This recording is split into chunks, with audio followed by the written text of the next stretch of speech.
Perfecto. Bueno, entonces habíamos visto las distintas variables que pueden influenciar, no habíamos terminado, y se acuerdan que habíamos visto los ritmos circadianos. Creo que la clase pasada, si no recuerdo mal, yo había hablado de lo que era artritis reumatoidea, melatonina y la prednisona para darla de liberación modificada. ¿Es así? ¿Se los di eso? ¿Me pueden contestar?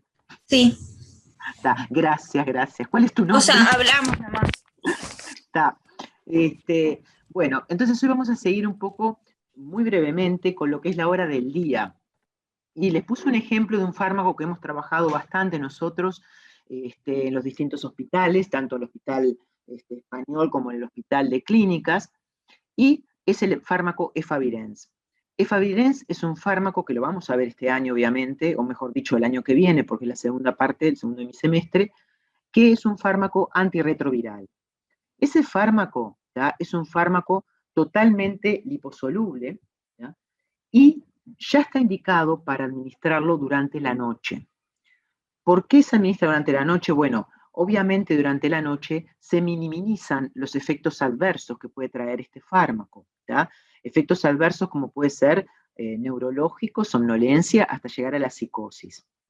¿Y qué es lo que pasa realmente con este fármaco y al ser un fármaco liposoluble? ¿Qué pasa? ¿Se acuerdan que habíamos dicho que durante la mañana, nosotros tenemos el sistema simpático que también tiene ritmos circadianos, y el sistema simpático está exacerbado, digamos, en la mañana cuando nos tiene que preparar para despertarnos, para hacer las actividades, para la huida. Y por lo tanto, un aumento del tono simpático en la mañana, que fíjense, acá tenemos a la adrenalina, digamos, tan conocida por ustedes, está exacerbada en las primeras horas de la mañana, ¿ya? Lo que nos está indicando un aumento del tono simpático. Y ese aumento del tono simpático en la mañana lo que produce es mayor absorción, una mayor velocidad de absorción en la mañana, ¿ya? Una mayor concentración máxima en la mañana, y por lo tanto puede estar exacerbado, digamos, sobre todo para fármacos lipofílicos, puede estar exacerbado, digamos, los efectos adversos si están relacionados, digamos, con la concentración máxima, como es en el caso de Favirenz. Yo les había dicho que en la mañana hay una mayor distribución de flujo sanguíneo por este tono simpático aumentado hacia lo que es el sistema nervioso central y hacia el miocardio. Por lo tanto, más moléculas de Favirenz van a llegar al sistema nervioso central durante la mañana, produciendo esos efectos adversos. Por lo tanto, el Favirenz se da en la noche prácticamente. Esto ocurre prácticamente con todos los fármacos liposolubles. Su impacto, digamos, o su concentración máxima y su Tmax es más corto en la mañana, o sea que empiezan, la velocidad de absorción es más rápida y se llega a concentraciones máximas más altas en la mañana. Ahora vamos a ir con la diferencia de sexo, que también lo hablamos la clase pasada. Obviamente yo les dije que había, ¿sí? No me quedó claro por qué el que sea lipofílico hace, o sea, acentúa eso, digamos, que Tenés, haya un mayor. perdón, porque prácticamente lo que tenés en el fármaco liposoluble o lipofílico que atraviesa muy bien las barreras. Entonces, vos a tener mayor fracción de flujo sanguíneo hacia el sistema neurocentral, van a ir más moléculas que van a pasar fácilmente la barrera hematoencefálica. Te hablo de la barrera hematoencefálica, pero puede ser cualquier otra barrera, al ser más liposoluble. Ah, sí, sí, muchísimas gracias, me quedó claro ahora. Está, perfecto. Con los fármacos hidrofílicos, no, lo que pasa es que no quiero especificar en esto porque no es una clase de crono, ¿no? Pero con los fármacos hidrofílicos no tendrías eso, ¿tá? De naturaleza hidrofílica. Entonces, vamos a hablar ahora un poco, que yo les había hablado, pero muy someramente en la primera clase, sobre la influencia del sexo. Y obviamente nosotros, sobre todo a nivel gastrointestinal y redistribución de flujo sanguíneo, hay diferencia entre el sexo femenino y masculino. Primero, cuando hablamos de la distribución de flujo sanguíneo, bueno, los hombres tienen una mayor masa muscular, por lo tanto, va a haber una mayor fracción de flujo sanguíneo destinado a los músculos en el hombre en comparación con la mujer. A su vez, van a tener, como va mayor, digamos, fracción de flujo sanguíneo destinada a los músculos, va a haber, eso va a impactar disminuyendo, digamos, la eliminación de drogas o de fármacos que se eliminen, perdón, que estoy admitiendo, que se eliminen, digamos, por metabolismo a nivel intestinal sobre todo, o por excreción renal. A su vez, hay diferencia en la expresión de enzimas y transportadores de flujo que hablamos el otro día. La mujer, por ejemplo, presenta mayor expresión de MRP2. El MRP2 es una bomba de flujo, un tipo de una bomba de flujo, ¿tá? En la membrana hepatobiliar, y la expresión de CYP3A4, que es una enzima muy importante que metaboliza gran cantidad de fármacos, es más alta en el intestino, también para ambos sexos, más en la mujer, sobre todo porque esta isoenzima, sobre todo en la mujer fértil, digamos, premenopáusica, las enzimas, y después la vamos a ver ahora dentro de segundos, es gobernada, digamos, por nuestros sistemas de estrógenos y progestágenos. A su vez, ¿qué pasa en lo que la secreción ácida, motilidad intestinal y vaciamiento gástrico? La vez pasada yo les había dicho que el hombre tiene una mayor secreción de protones, por lo tanto su pH es más ácido a nivel estomacal, y eso va a impactar en determinados fármacos, de acuerdo a las características físico-químicas del fármaco. Y a su vez también en el hombre tenemos un enlentecimiento, o sea, con respecto a la mujer el vaciamiento gástrico es más rápido, y el peristaltismo intestinal es también más rápido en el hombre. ¿Tá? Ahora, esto que pasa con la biodisponibilidad, no podemos llegar a una conclusión diciendo que en el hombre, por ser más rápido todo, va a haber una mayor biodisponibilidad. Eso no es así. ¿Tá? Por ejemplo, fíjense que si ustedes hay fármacos que tienen una ventana de absorción, ¿tá? A nivel intestinal. Y si el fármaco pasa muy rápido por esa ventana de absorción, no le da tiempo a absorberse. Y en ese caso, en el hombre, si ese fármaco tiene una ventana de absorción, quizás haya una biodisponibilidad reducida con respecto a la mujer. ¿tá? O sea que no podemos sacar siempre como una conclusión diciendo que en el hombre tiene mayor o menor biodisponibilidad. Depende del fármaco con que estemos trabajando. Y acá les voy a poner un ejemplo que sí, lo hicimos nosotros, digamos, y fue hecho en voluntarios sanos, a los cuales se le administró itraconazol. El itraconazol es un antimicótico, y acá les puse algunas características en esta primera slide del itraconazol, que es un fármaco con baja biodisponibilidad, y como yo les había dicho en la primera clase, es un fármaco antimicótico y prácticamente los fármacos antimicóticos, ketoconazol, itraconazol, fluconazol, son solubles a pHs bajos, más bien ácido. ¿ya? Tienen baja solubilidad en agua y se absorben en la primera porción del intestino delgado. Otra cosa importante del itraconazol es que ¿por qué tienen baja biodisponibilidad? Porque a nivel del intestino se metaboliza por la CYP3A4, que se acuerdan que era abundante en el intestino, y a su vez también es sustrato de la PGP, un transportador de flujo. Y esos dos compañeritos actuando en forma tan concertada van a disminuir la biodisponibilidad de este fármaco. Este estudio fue realizado obviamente en hombres y mujeres, acá separamos las gráficas, lo que es el test y la referencia, porque en realidad era un estudio de bioequivalencia para ver la intercambiabilidad. Fíjense, esto es en la mujer, que tenemos acá, ¿ya? Este es el test y esta es la referencia, pero prácticamente, fíjense en estas concentraciones, y fíjense lo que pasó en el hombre.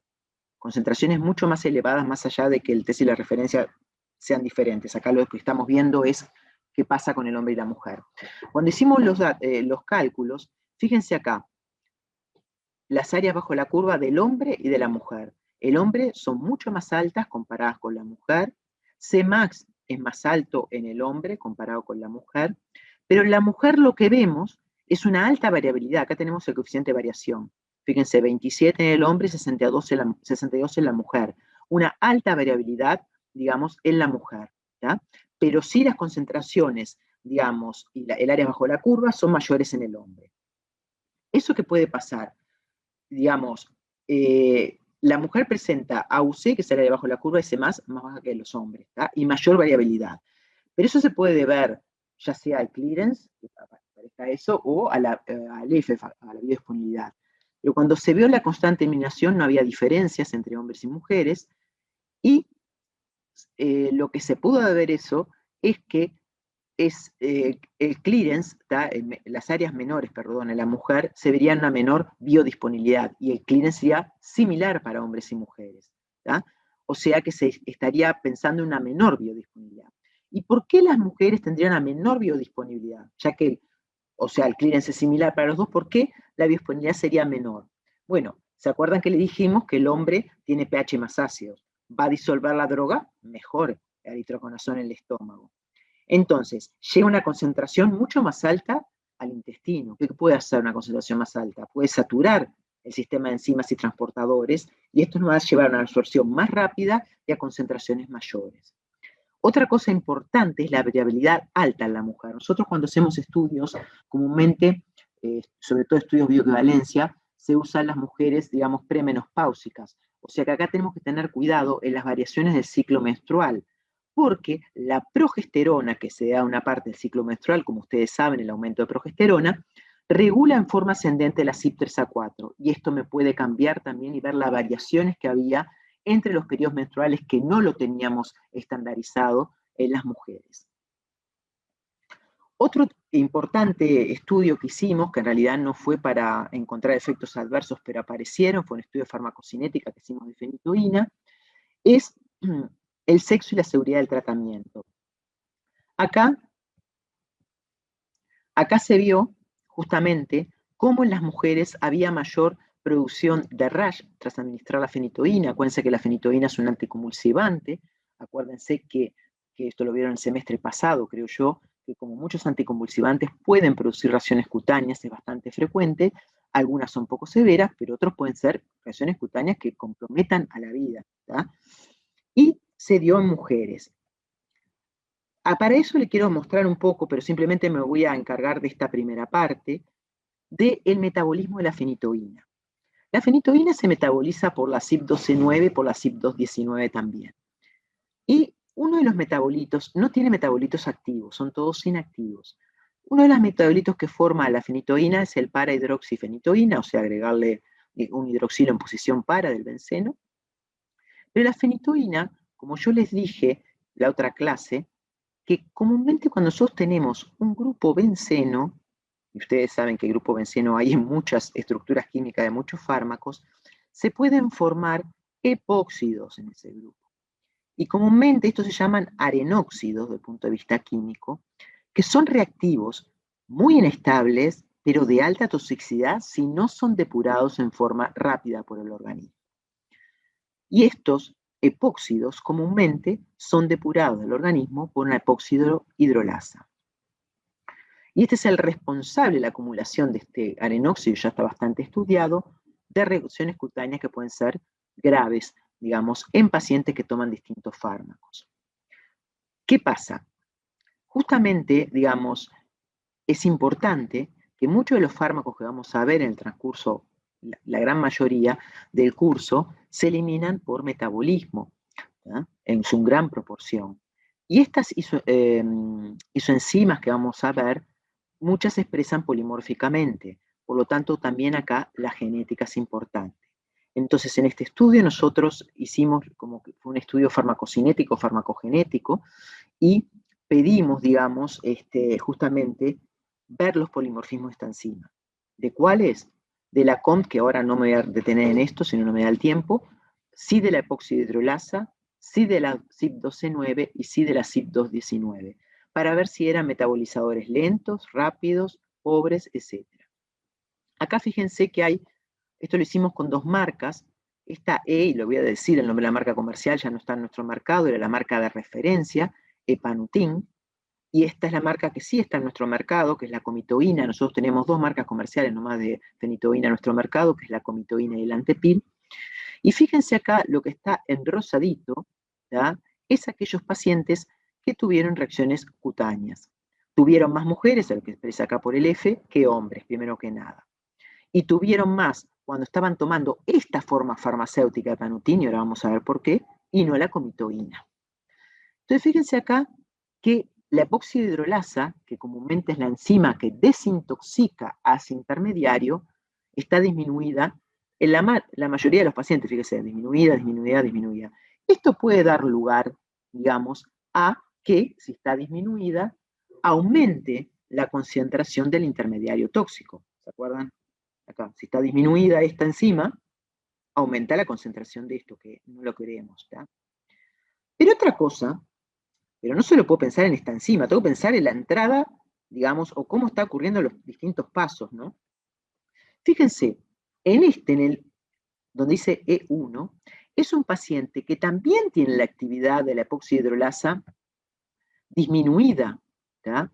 Pero fíjense que este paciente no tuvo rash. Más allá de ser hombre, ¿tá? Tampoco tuvo rash. Pero fíjense la enzima que metaboliza la fenitoína, la droga madre, perdón. Fíjense acá. En el E1 tenemos que es metabolizador pobre y todos los demás son intermedios o extensos. Extenso quiere decir que se metaboliza rápidamente. ¿Ya? Fíjense acá, esta se metaboliza muy rápido, ¿no?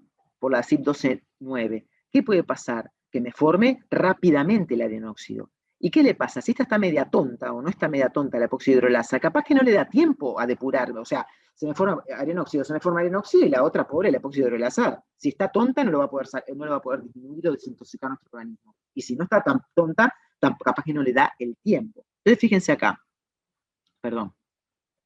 Acá tenía disminuida la epoxihidrolasa el varón el hombre. Pero ¿qué pasaba? ¿Cómo era la metabolización, el primer paso? Era un pobre metabolizador, o sea que era muy lento. Fíjense, la semilla que le dio fue el que le dio mayor, 44. Entonces él iba dando de a puchitos el arenóxido. Y ese de a puchito era arenóxido, por más que esta estuviera media tonta, capaz que le daba para desintoxicarlo, porque este no tuvo rash. Nos pasamos a la otra forma farmacéutica, la otra especialidad farmacéutica, es decir, la comitoína. Acá solo 2 pacientes, que fueron las 2 del sexo femenino, tuvieron rash. En una, la actividad de la epoxihidrolasa estaba disminuida, pero la otra estaba aumentada. Igual tuvo rash. O sea que acá podemos decir, bueno, la epoxihidrolasa, ¿qué pasa? ¿Me estás verseando de qué es la epoxihidrolasa? No, no le estoy verseando. Digo que es uno de los tantos factores. Pero esto es multicausal y vamos a ver ahora. Acá les quiero poner el epanutin y la comitoína. Son estudios de solución in vitro. Fíjense el epanutin cómo se disuelve. Como cohete, rápidamente se disuelve. Y la comitoína es un poco más lenteja para disolverse, no va de a poquito. Esta entrada rápida de epanutin puede llegar a ser complicada, más allá de la genética, porque está entrando rápidamente el fármaco. Es más, la fenitoína, cuando se da por vía IV, puede producir trastornos cutáneos más fácilmente que cuando se da por vía oral, por la rápida entrada al organismo. ¿Qué pasa acá? Digamos, esto es uno de los factores. Disposición genética.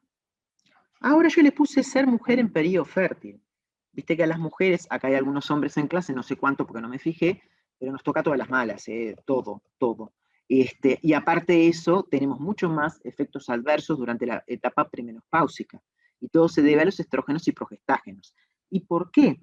Fíjense, esto es el estrógeno, algo natural que tenemos todas las mujeres. Los hombres también lo tienen, pero en muy pequeña proporción. Después lo van a ver cuando vean la parte hormonal y endocrina. Fíjense, obviamente, acá tenemos un bencenito, se forma el epoxio, el arenóxido como paso intermedio en el metabolismo de los estrógenos. Por eso las mujeres tienen mucha más posibilidad de tener reacciones cutáneas mucho más en la etapa premenopáusica que el hombre, ¿tá? Pero es por la presencia de los estrógenos. Después, cuando la mujer es menopáusica, ya se iguala hombre y mujer. Después, terapia anticonceptiva. ¿Por qué esta mujer, que les mostré acá, justamente que estaba todo aumentado, le dio el rash? Si acá no tenía un problema de epoxihidrolasa, es la única que estaba tomando anticonceptivos en el estudio. O sea, los anticonceptivos obviamente tienen estrógenos y progestágenos, otra vez podríamos estar llevando la formación del arenóxido. El rápido input de la droga, si entra la droga muy rápido, puede llegar a que, por más que el epoxihidrolasa esté bien, se forme mucho arenóxido muy rápidamente y no le dé tiempo a la epoxihidrolasa para desintoxicarlo. Y el metabolismo de la fenitoína más rápido, que sea un extensive, o sea, que metabolice rápidamente, lo que se llama metabolizador extensivo. Por lo tanto, esto es un hecho, digamos, que es una génesis multifactorial que haya pasado esto, pero obviamente se da más en la mujer que en el hombre por las diferencias que les dije. Profe, una pregunta. Dime. La progesterona, ¿qué papel cumplía ahí? O sea, dijiste que era importante, No, pero... capaz que acá es el estrógeno, capaz que te confundiste con la otra que Ah, aumentaba la CYP3A4 con el estudio de itraconazol. A ver, me voy para atrás si querés, esperá. Acá. Este era el estudio de itraconazol, que regula en forma ascendente la CYP3A4. Acá con la fenitoína no va a pasar nada porque esta enzima ni la metaboliza la fenitoína. ¿Sí? el otro era, entonces la que estábamos hablando ahora era el estrógeno. Claro, ahora lo que estábamos hablando era la fenitoína, ¿sí? Que la fenitoína es la CYP12/9, sobre todo la que la metaboliza, y lo que Sí, estábamos hablando en este estudio era los estrógenos, que pueden ser los naturales tuyos, obviamente, todas las mujeres premenopáusicas tienen estrógeno, obviamente, ¿no? O si no, que tomes terapia anticonceptiva. Entonces, al tomar bien.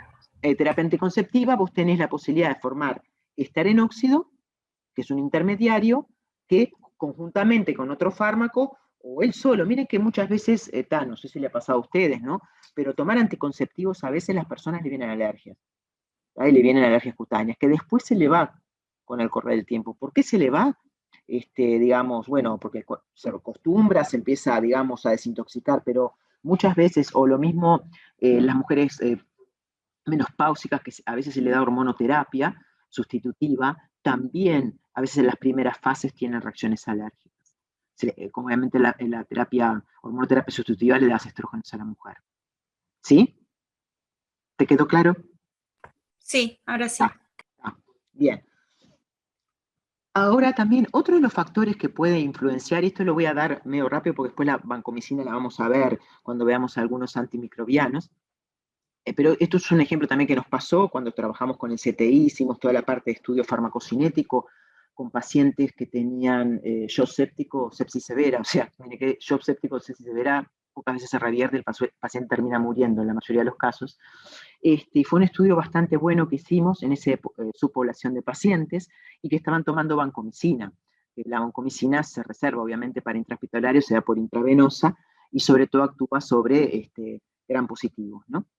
Entonces, muchas veces se dice, muchas veces, ¿tá? Que a veces no podemos erradicar la infección porque se está con un antibiótico inapropiado, ¿tá? Pero muchas veces no es que el antibiótico sea inapropiado, a veces lo que son las dosis inadecuadas, ¿tá? Y muchas veces los médicos se basan en las dosis convencionales y tienen miedo de subir la dosis, pero en una infección, primero subir la dosis para que llegue las concentraciones adecuadas al sitio y poder erradicar la infección, y después vemos los efectos colaterales. Primero salva la vida. O sea, es mi máxima, ¿no? Entonces, ¿qué pasa durante la sepsis? Ustedes saben que, a ver, un poco acá.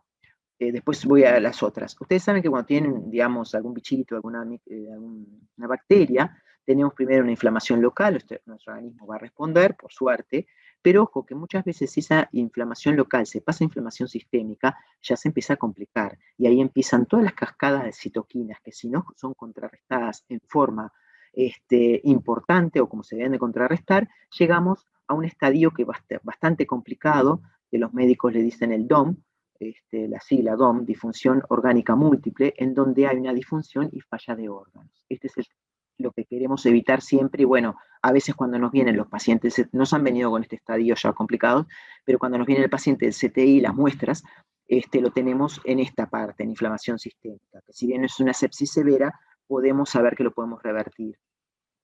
Entonces acá tenemos las citoquinas durante la sepsis, y sobre todo lo que tenemos en un primer estadio de la sepsis, ¿tá? Que acá le puse, ¿cómo se llama ese estadio? Es síndrome de respuesta inflamatoria sistémica, que es comúnmente como nos llegan los pacientes acá para analizar las muestras. Fíjense la cascada, digamos, o las citoquinas durante la sepsis que tenemos, las interleuquinas 6, la 12, etcétera. Entonces, ¿qué pasa con ese paciente crítico? Son pacientes, estamos en cuidados intensivos, ¿no? Bueno, va a haber alteraciones farmacocinéticas y farmacodinámicas. Tenemos la infección, obviamente me da una respuesta inmune que es querida, obviamente, es lo que me va a erradicar la infección, pero hay liberación de mediadores de las células y endotelio vascular, y se producen distintas cosas que pueden llegar a ser complicadas. Va a aumentar la inflamación, la coagulación, la fibrinolisis va a disminuir y se pueden formar microtrombos, esto es muy jorobado, y sobre todo esto, el daño endotelial también es otra cosa importante, que me puede llegar a la disfunción orgánica. Para decirle, digamos, más fácilmente qué pasa en el estadio inicial de la sepsis, esto es importantísimo. Alteraciones en la permeabilidad tisular. Comúnmente en ese estadio inicial de sepsis que tenemos todas las interleuquinas como locas, los mediadores como locos, que va a haber un aumento en la permeabilidad capilar.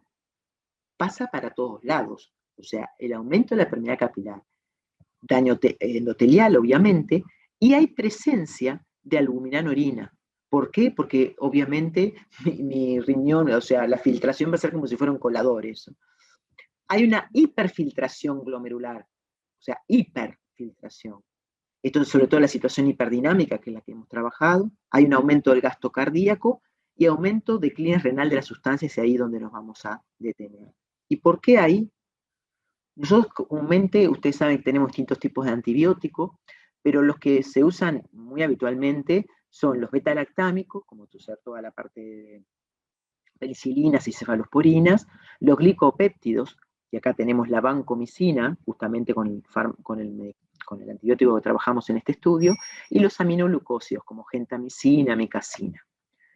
Comúnmente todos estos antibióticos que les puse acá, porque con otros pasaría otra cosa y no me voy a, o sea, el estudio lo hicimos para la vancomicina, que se eliminan, la característica se eliminan casi en su totalidad por excreción renal, no sufren metabolismo.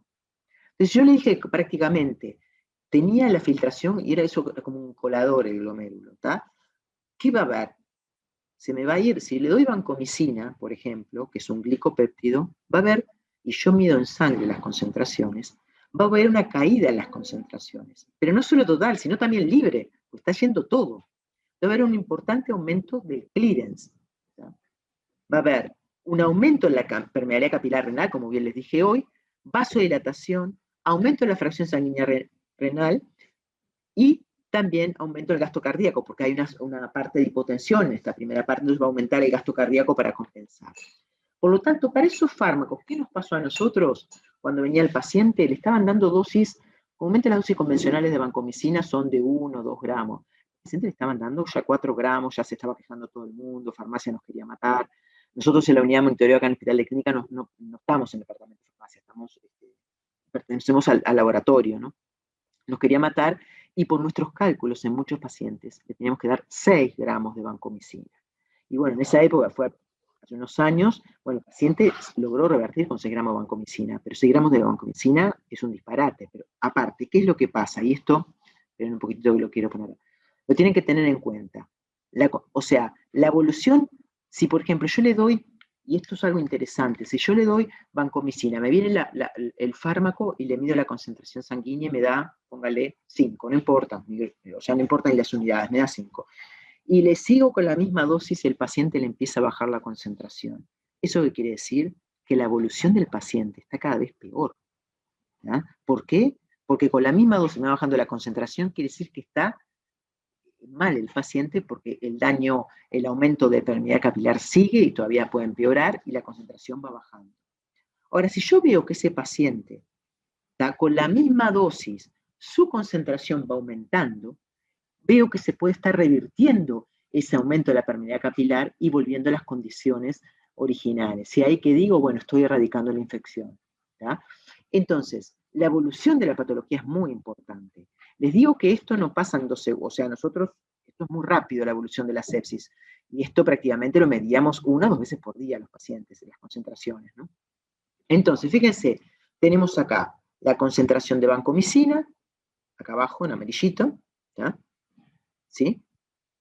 Le viene sepsis, bajan las concentraciones. ¿Qué hago? Aumento la dosis. Pero ojo, si yo aumento la dosis, que es prácticamente lo que tenemos que hacer, después se va a empezar a revertir la situación, que es lo que quiero. Va a disminuir la permeabilidad capilar. Entonces, ¿qué puede empezar a ver? Aumentar las concentraciones.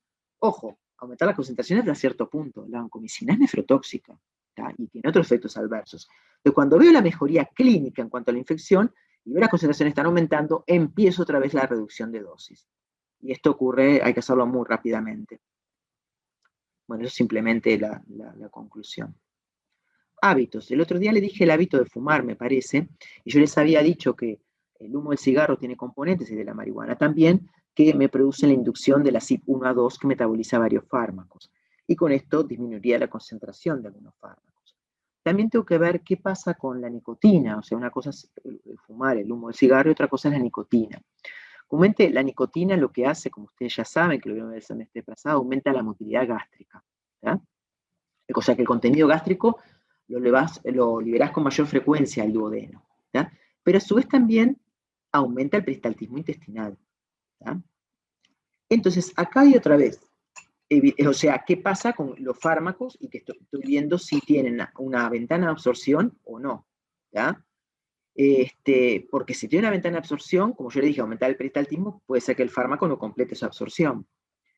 Y esto es un estudio que hicimos otra vez con la ciclosporina, que fue muchos ejemplos, vieron en clase la ciclosporina, el inmunosupresor, que lo hicimos en voluntarios sanos, y la ciclosporina tiene una ventana de absorción, es sustrato de la CYP3A4, o sea que la CYP3A4 la metaboliza, y es sustrato de la PGP, que es un transportador de flujo. O sea que podemos concluir que la ciclosporina tiene baja biodisponibilidad por estos factores. Entonces, bueno, esto fue concentraciones medias de ciclosporina en fumadores y no fumadores. Como vemos acá, los fumadores, fíjense que las concentraciones son menores que los no fumadores. ¿Sí? ¿Y qué pudo haber pasado? Pero, profe, una pregunta. ¿Sí? Dime, sí, o sí. sea, ¿En esta? cuando internan un paciente, como que no tendría que fumar más. O sea, lo que hace la nicotina, por más que el paciente lo deje hoy, por ejemplo, los efectos esos que nombraste siguen permaneciendo 2 días después, por ejemplo. No, no tienen por qué, ni mucho menos. No tienen por qué. Y la inducción tampoco. Vos tenés o sea, yo nombré 2 efectos. Esto de la parte de, ¿cómo se llama? Del aumento del peristaltismo y aumento del vaciamiento gástrico, puede durar un poco, pero no tanto, ¿tá? O sea, no es que se te vaya un día para otro, ¿tá? Pero digo, eso depende de cuánto de la nicotina tengas y bueno, ese tipo de cosas, ¿viste? Y ojo, y si no está usando parches de nicotina la persona, o está administrando nicotina, ustedes saben que se usan, o sea, aparte de usar fármacos para dejar de fumar, se pueden estar administrando parches de nicotina a la persona, ¿no? Pero aparte de eso, yo lo que te quería decir que si me lo preguntás por este estudio, esto fue en voluntarios sanos, no en pacientes. No digo, por ejemplo, me lo estás si diciendo en forma internan a general. una persona. Me lo estás diciendo en forma general. Claro, o sea, Claro, ¿cómo se toma esa persona? Esto no es que ¿Como está fumando. fumadora o no? No, o sea, si la persona venía fumando, se le pone como fumadora. A ver, es lo mismo que el alcohol. Acá en el hospital no te van a dar alcohol. O sea, digo, tampoco te van a hacer que fumes. Claro. En la historia clínica, cuando vos ves alcohólico. Dice alcohólico o dice fumador. Moderado, leve o intenso. Porque eso lo tienen que, igual se dan cuenta aparte por la parte bronquial y por la tos del fumador. Claro. Eso igual lo tienen que saber, ¿me entendés? Primero lo tienen que saber porque puede el paciente estar mucho más ansioso por el cigarro y ahí tienen que tomar medidas. Y ni te cuento por el alcohol. Por el alcohol sí lo tienen que saber. Porque tenés todo un síndrome de abstinencia que lo tenés que paliar con fármacos, ¿entendés? Igual aún así, a veces también aparece en la historia clínica que aparece paciente, que eso nos llamó, nos dio mucha gracia, ¿no? Paciente enólico. Claro, nosotros, desde el punto de vista químico, como cuando ves enólico, decís, todos los pacientes toman alcohol, o sea, decís, todos son todos alcohólicos acá en el hospital. Y en realidad enólico, después nos explicaron los médicos, que en realidad enólico es tomar un vaso de vino todos los días. Dije, bueno, me quedo tranquila, o tomar un vaso de alcohol. Porque uno lee enólico y parece espantoso, ¿verdad? Enólico, todos los pacientes venían enólicos, yo no puedo creer qué está pasando. Y en realidad ellos tienen una diferencia en lo que es enólico y alcohólico. ¿tá? Porque por suerte lo dijeron, porque si no íbamos a pensar que todos los pacientes que estábamos viendo eran alcohólicos. ¿tá? Claro. Y no era así, porque aparte cuando leíamos la medicación, decíamos, y no están tomando ninguna medicación para el alcohol, o sea, como para justamente evitar los efectos del síndrome, ¿no? Decir, ¿por qué? Y después nos explicaron los médicos. Por eso a veces hay que trabajar en forma conjunta, porque si no en las experiencias te puede llegar a salir muy mal, ¿no? Porque te haces toda una película que no lo es, ¿viste? Y a veces, claro, obviamente no tenemos el mismo léxico, el mismo vocabulario para decir las cosas. Entonces, para mí decir enólico estaba espantoso para todo nuestro grupo. Decir, enólico, qué horrible, enólico, y tal. Para ellos era tomar una copa de vino.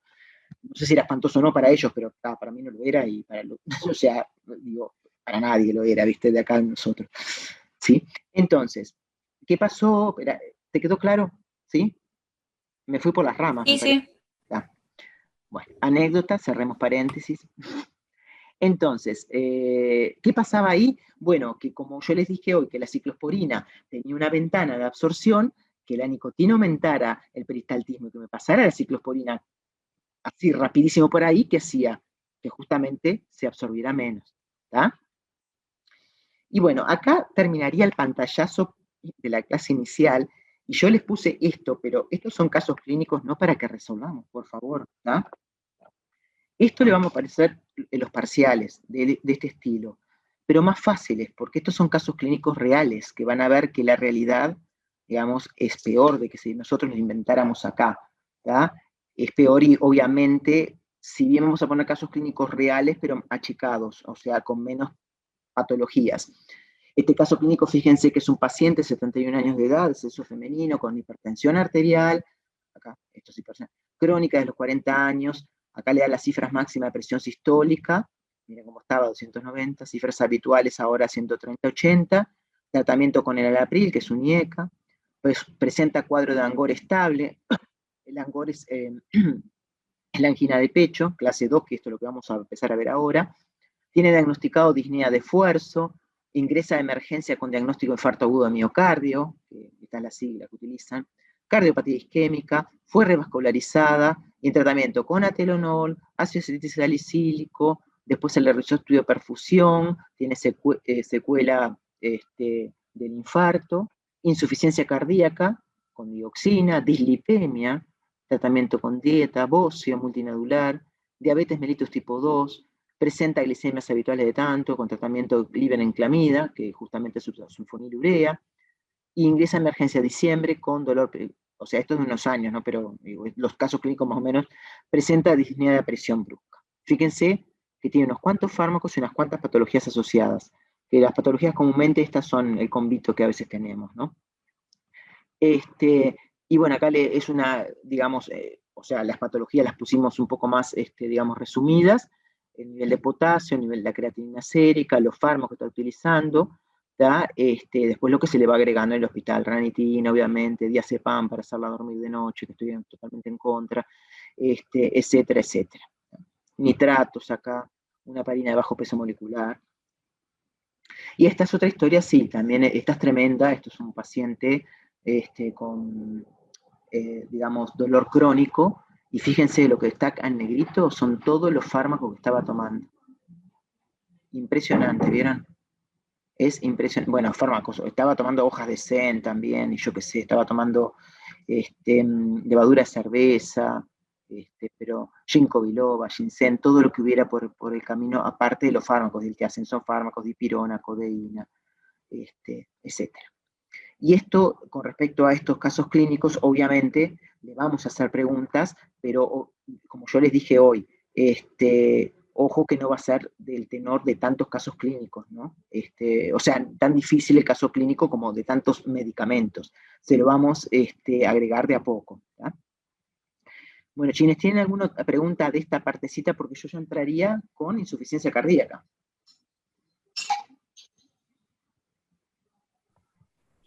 Yo no, por ahora no. Claro, es la única que me habla. ¿Cómo te llamas? ¿Camila sos? No sé qué me habla porque no me quiere decir, pero No, Lara me llamo. Lara. Algunos de los que tengo están durmiendo, están mudos, no sé, están comiendo. Yo no tengo dudas. Bien. No tengo dudas, gracias. Está bárbaro, perfecto. Entonces ahora vamos a entrar, digamos, al otro tema. ¿Está, chiquilines? Empezamos con la insuficiencia cardíaca. Yo no sé lo que se acuerdan de fisiopato, de fisiología, pero para ser más fácil les voy a hacer un pequeño resumen, ¿no? Espero que capaz que queda demasiado largo, pero porque si no después no van a entender cuando estemos hablando de la precarga, la poscarga, ni que hablar que de los potenciales de acción, ¿no? Y que esté hablando de potenciales de acción lentos o rápidos, después no entienden nada. Pero es simplemente para hacerle, digamos, recordarles un poquitito, digamos, de las cosas más importantes sobre el corazón. Y vamos a empezar con, tampoco le voy a dar lo que son las aurículas del ventrículo, eso no tampoco, ni las válvulas, eso no. Pero un poco la fisiología de algunas partes, sobre todo lo que está referenciado a lo que son las patologías que vamos a ver en este semestre. Entonces, ¿qué es la insuficiencia cardíaca? Bueno, la insuficiencia cardíaca es la incapacidad que tiene el corazón para actuar como bomba y mandar la sangre al resto del organismo, ¿tá? O sea, y que esta sangre justamente produzca la nutrición, ¿tá? Y satisfaga las necesidades del organismo, ¿tá? Entonces, la insuficiencia cardíaca comúnmente está asociada, digamos, a una disminución del volumen minuto. Disminución del volumen minuto que obviamente está en concordancia, ¿tá? O se relaciona con el retorno venoso. Ustedes se acuerdan lo que era el retorno venoso, que es la cantidad de sangre que llega a la aurícula derecha por minuto de todas las venas, ¿tá? Y también se relaciona con la necesidad de los tejidos. Entonces tenemos que la insuficiencia cardíaca antes se pensaba que era solo por causa de un problema a nivel del corazón. En realidad la insuficiencia cardíaca es un síndrome, no es un problema solo que el paciente pueda llegar a venir con un problema de contractilidad, sino es todo un trastorno neurohumoral que tiene el paciente con insuficiencia cardíaca que es tremendo, ¿no? Y que lo vamos a ver un poco porque son mecanismos compensatorios que se dan, digamos, en ese individuo con insuficiencia cardíaca, y es lo que determina también el uso de determinados fármacos. Pues si no, no van a entender nada por qué la insuficiencia cardíaca, si le estoy diciendo que la mayoría de las veces es un problema de contractilidad, no siempre, ¿tá? Esa es la sistólica de contractilidad, le voy a dar, en vez de darle un fármaco que aumente la contractilidad, le doy un vasodilatador.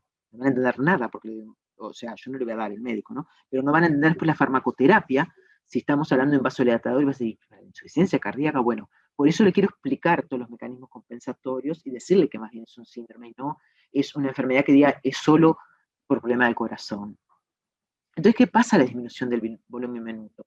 Si yo tengo una disminución del volumen minuto, ¿tá? Voy a tener signos y síntomas de hipoperfusión tisular. Entonces, el paciente va a tener, obviamente, porque si tengo disminución del volumen minuto y no llega sangre al resto del organismo, el paciente va a estar con fatiga, ¿tá? Va a ser intolerante al ejercicio. Pero a su vez también, si el corazón me está funcionando mal como bomba, ¿qué pasa? Mi corazón, o sea, no va a poder bombear, entonces la sangre se empieza a acumular retrógradamente, porque no, o sea, no me está saliendo bien, digo, no está abriendo las válvulas para irse, entonces la sangre se empieza a acumular. Y ese acúmulo de sangre, ¿ya? A nivel cardíaco, ¿qué me hace?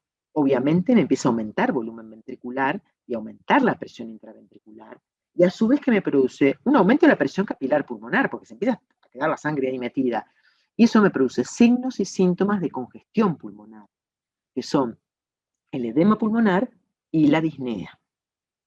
Entonces, yo hablo y me olvido pasar las transparencias, perdónenme.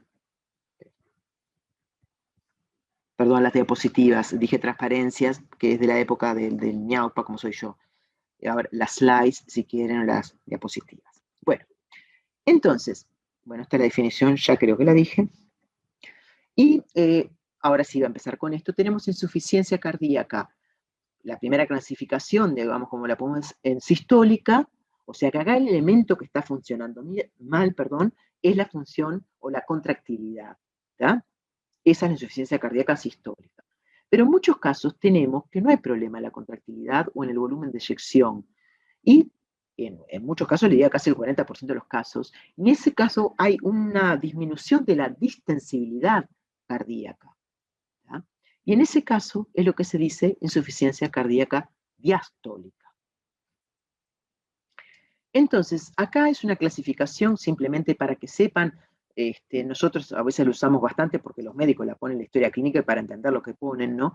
Es la clasificación según la clase funcional de disnea, porque a veces ponen disnea clase 1, clase 2, clase 3, y no sabemos de qué están hablando, cuán mal está el paciente. Y obviamente, cuanto más cerca del 4 está peor, ¿no? Porque en la clase 1 puedes tener, no, los ejercicios no causan muchas fatigas ni disnea. Después ya empieza a haber una ligera limitación, ¿tá? La clase 3 ya aparece ya limitación en la actividad física, la persona no puede prácticamente caminar. Miren que hay test, por ejemplo, hay test de caminar tantos metros en tantos minutos, que es muy importante para la rehabilitación del paciente, que probablemente lo saben para saber en qué clase están y qué actividad se le puede dar a ese paciente, ¿no? Actividad física, digo, ¿no? Y después, la clase 4, es que los síntomas aparecen en reposo. Esto es tremendo. A veces hemos tenido pacientes con insuficiencia cardíaca que casi no pueden hablar y están acostados, no porque no pueden hablar porque están acostados, sino que se fatigan y es una sensación tremenda, ¿tá? Tremenda. Y eso es clase 4, que ya está bastante jorobada. Y después tenemos lo que sería la clasificación, digamos, en los distintos estadios, digamos, del paciente con insuficiencia cardíaca, estadio A, B, C, D, que no lo voy a leer ahora, pero ustedes lo pueden leer, porque yo no le vamos a poner en una clasificación, simplemente para que lo tuvieran. Entonces, ¿cuál es el objetivo de la insuficiencia al tratar pacientes con insuficiencia cardíaca? Obviamente es mejorar la supervivencia. Porque nosotros vamos a ver que el organismo es sabio, hasta cierto punto, que a veces nos joroba, pero vamos a ver que hay insuficiencia cardíaca que el organismo trata de compensar, y vamos a ver por qué trata de compensar la insuficiencia cardíaca y cómo. Y esos mecanismos a corto plazo de compensación, obviamente, digamos, nos sacan de un peligro, nos sacan de tener la chance de morir. Pero a medida, o sea, a largo plazo, si siguen esos mecanismos compensatorios, disminuye la supervivencia del individuo. O sea, que eso es lo que tenemos que mejorar, la supervivencia. Después hay que retrasar o evitar la progresión de la enfermedad, aliviar los síntomas y obviamente minimizar los factores de riesgo cardiovascular. Perdón, y cuando hablo de factores de riesgo cardiovascular, ¿tá? Obviamente estoy hablando de los factores de riesgo que pueden ser modificables o no modificables, todos. O sea, algunas patologías, si las tengo, son modificables, pero la edad del paciente, si es muy viejo, que es obviamente un factor de riesgo, no lo puedo modificar. Pero es un factor de riesgo también. Ser sedentario es otro factor de riesgo, pero es modificable. La diabetes es un factor de riesgo, ¿no? Entonces, para empezar, vamos a empezar a hablar y un poco dar algunas definiciones y vamos a ver la función ventricular, la función de los ventrículos, de qué depende. Y depende de 4 factores que son la precarga, la poscarga, la contractilidad, que esos 3 factores dependen o están influenciando lo que es el volumen de eyección, que es el volumen de sangre que se saca por cada latido. Y después la frecuencia cardíaca, que también va a actuar directamente sobre el volumen minuto. Y todas estas cosas que vemos acá, precarga, poscarga, contractilidad, que les voy a dejar la cabeza tipo bombo, porque se los voy a nombrar 20 veces, ¿tá? Todo eso va a estar muy influenciado por el sistema simpático, por la circulación periférica. Y el sistema renina, angiotensina, aldosterona, vasopresina, del cual vamos a hablar también hoy. Esto me quedó espantoso, pero acá directamente eso ya se lo dije, ¿tá? El volumen de eyección, contractilidad, precarga, poscarga y frecuencia. Entonces, ¿qué es la precarga? ¿Tá? Para empezar, ¿no? Va a ser la fuerza que distiende al miocardio antes de contraerse. ¿tá?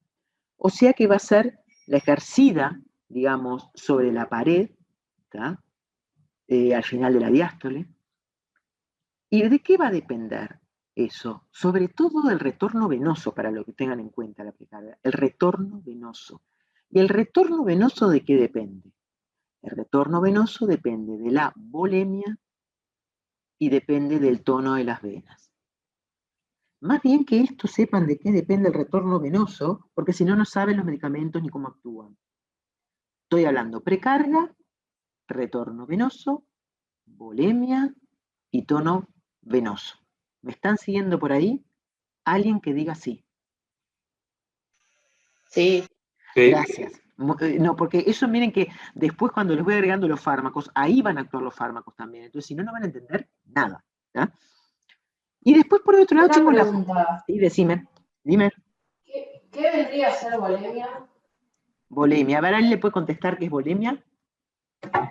Si yo te digo que un diurético saca la volemia o disminuye la volemia.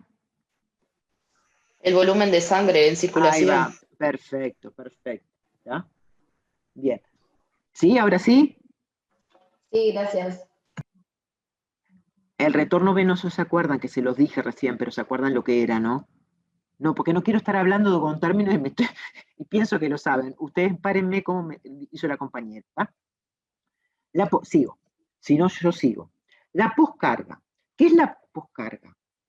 Es que la fuerza contra la cual tiene que luchar el corazón como bomba, o sea, para abrir las válvulas sigmoideas y mandar la sangre al resto del organismo o a la arteria pulmonar. ¿Sí?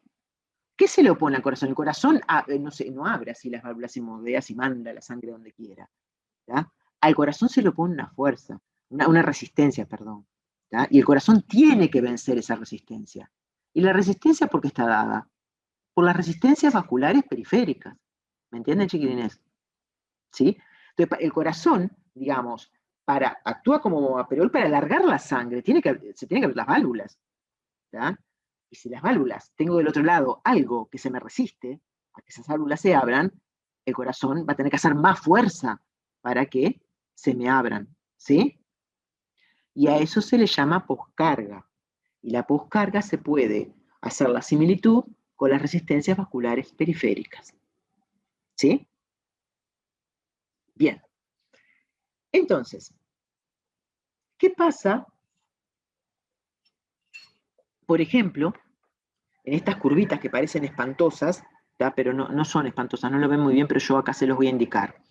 Esta es una curvita, creo que está en el Flores y en el Flores debe estar, digo, no me acuerdo si está en el Goodman, pero esta del Flores estoy segura. Fíjense acá, ¿qué puede pasar en el miocardio sano y en el miocardio con insuficiencia cardíaca? Esto que está en negro, que parece tenebroso, acá está una curva plana, que no la ven, pero la pueden poner, indicarla ahí ustedes. Esta curva plana es un corazón con insuficiencia cardíaca jorobadita. O sea, después viene otra curva, si puedo señalizarla bien y no se me enloquece la flechita. ¿Está? Esta es insuficiencia cardíaca leve, y acá tenemos la curva de un corazón normal. Fíjense la precarga. Al yo aumentar en un corazón normal, vamos a empezar, aumentar la precarga, ¿sí? Que la precarga dependía del retorno venoso, volemia y tono de las venas. Usted me dice, ¿cómo puedo aumentar la precarga? Fácil. Cualquier vasoconstrictor, venoconstrictor, ¿qué me hace? ¿Produce? ¿Te la disminuye? No, me la aumenta. Es como si, es como Aumenta si... el tono venoso. Exactamente, porque al pensar en un venoconstrictor, tengan esta idea, como no sé si alguna vez has manguereado el jardín o alguna cosa, agarras una manguera, la apretás, ¿tá? Y te va la sangre, te va el agua, perdón, te va el agua mucho más rápido, o sea, con más fuerza y mayor cantidad, ¿sí? Entonces, producir una venoconstricción que te hace que llegue más, ¿sí? Hacia el corazón, hacia la aurícula derecha. Bien. ¿Sí? ¿Entendieron el concepto más o menos? Sí. Bueno. Pero en Entonces, realidad no llegaría a más, llegaría con mayor presión, ¿no? llegaría con mayor presión. Lo que pasa es que eso te puede ser que el corazón no te banque ese recibimiento que tenés de todo lo que te viene con mayor presión. ¿Tá? No te lo banque y ahora vamos a ver por qué. ¿Tá? Pero sería solo fármacos que son que contraen las venas nomás, no las arterias. No, claro, acá me puse solo con las venas. En realidad, ahí va, fármaco, sobre todo el simpático. Tengan cuidado, más allá de pensar un fármaco acá, empecemos el simpático. ¿Sí? Bien. Que el simpático, Bien. ¿se acuerdan que ustedes? Pero ojo que el simpático no solo produce venoconstricción, sino que produce vasoconstricción arteriolar también. Pero esperen que todavía no llegué a esa parte. ¿Tá? Estoy con las venas, ¿está? La precarga, tono venoso y volemia, ¿está? Entonces, porque después van a ver que no solo la cantidad y no solo la velocidad, también hay mayor cantidad de sangre que llega al corazón, y la vamos a ver. Pero si yo aumentara la precarga, no importa ahora por qué, porque aumenta el retorno venoso, ¿sí? ¿Qué pasaría en el corazón normal con el volumen minuto? Me aumenta, ¿verdad? ¿Sí? Acá, Sí. Pero si yo tengo esta que Sí. no la ven, esta que está oculta, que no la ven, si yo aumento la precarga, con el volumen minuto no pasa nada. Queda como plano, ¿me entienden? Porque es así la curva, tiqui, tiqui, tiqui, como una perfusión parece la curva. ¿Sí? Acá el corazón está recontra jorobado, ¿tá? El aumento de precarga al volumen minuto no le hace nada. Que no en un corazón con insuficiencia cardíaca jorobada. Ahora, vamos a ver en la derecha. ¿Sí? ¿Me siguen con esta? que está la poscarga. Acá tenemos el normal, una insuficiencia cardíaca leve y una insuficiencia cardíaca jorobada. Fíjense acá si aumento la poscarga. ¿La poscarga cómo la aumento? Aumentando, como dijo hoy el compañero, esto es solo de las venas, pero acá podría aumentar o producir vasoconstricción arterial, ¿verdad? El simpático la produce y eso aumenta la poscarga. ¿Me siguen? Si aumento la poscarga, Sí. ¿qué va a pasar? Al aumentar la poscarga, me disminuye el volumen minuto. Y tiene su que ver, chiquilines, porque si yo aumento la poscarga, ¿qué estoy aumentando? La fuerza contra la cual yo tengo que luchar. ¿Me entienden? Entonces me va a disminuir el volumen minuto porque no va a poder el corazón con eso. De ahí que, ¿por qué se usan vasodilatadores para la insuficiencia cardíaca? Con vasodilatadores arteriales, ¿qué hago? Vasodilato, disminuyo, hago una disminución de la resistencia periférica, ¿verdad? Al vasodilatar, ¿sí? Sí. Entonces, si hago una vasodilatación de la arteria periférica, me disminuye la poscarga. Y ahí disminuye la poscarga, ¿qué mejora? El volumen minuto. Porque el corazón ya no tiene esa cosa contra la cual tiene que luchar. Es como que lo alivia al corazón, ¿me entienden? ¿Sí o no? Disminuís esa resistencia que tiene que vencer. Claro, entonces el corazón funciona mejor como bomba. Entonces siempre es mejor ir a mejorar la poscarga que la precarga. No, o sea, perdón, está muy excelente la pregunta, lo que pasa es que todavía no metí en otro tema, pero ya lo digo. Así les quedas claro. Vos con la poscarga, y eso depende de la insuficiencia cardíaca, ¿ya? Vos con la poscarga, ¿ya? Como dijiste vos hoy, le sacás esa resistencia contra la cual tenés que luchar, entonces mejorás el volumen minuto, ¿sí? Y eso está bueno Sí. para la insuficiencia cardíaca sistólica, está bárbaro, ¿ya? Y fíjense acá que no estoy usando Ujú. ningún fármaco que aumente la contractilidad. Miren qué interesante, ¿me entienden? No estoy usando un inotrópico positivo, que los hay, ¿eh? Estoy solo produciendo vasodilatación, ¿me entienden? Solo con ese tema ya mejoré el volumen minuto. Ahora el compañero me preguntó, muy bien, entonces la precarga no me sirve para nada, me dijo prácticamente. Sí, ¿sabés por qué sirve disminuir la precarga? Ponele que vos tengas, y es importante porque lo vamos a ver con los fármacos, vos ponele que tenés un corazón con una insuficiencia grave cardíaca, ¿verdad? Y Ujú. y te empieza a llegar sangre y el corazón ya no sabe lo que hace. Entre que no la puede dar mucho, si llega a tener la poscarga aumentada, no la puede dar mucho, le llega más sangre. Es como malabarismo, no sabe qué hacer con la sangre que le llega al corazón, ¿tá? Porque no tiene la fuerza para mandarla para otro lado, ¿tá? Entonces se empieza el corazón, que, bueno, ahora vamos a ver justamente los mecanismos compensatorios, pero ya les voy hablando, que se empieza a dilatar, bueno, se empieza a hipertrofiar, todo lo que vos quieras, pero esa sangre que va quedando ahí, que el corazón le llega y no sabe qué hacer, ¿qué va aumentando? El volumen ventricular, ¿verdad? Primero que nada. ¿Y qué aumenta ahí? Las presiones ventriculares, intraventriculares. ¿Ah? ¿Y qué empieza a aumentar ahí? La presión, perdón que me fui, la presión capilar pulmonar. ¿Y qué produce eso? Edema de pulmón y disnea, que son lo que se llaman síntomas congestivos. Entonces, vos disminuyendo la precarga, no mejorás el volumen minuto, pero sacás a la persona de los síntomas, de los signos y síntomas congestivos.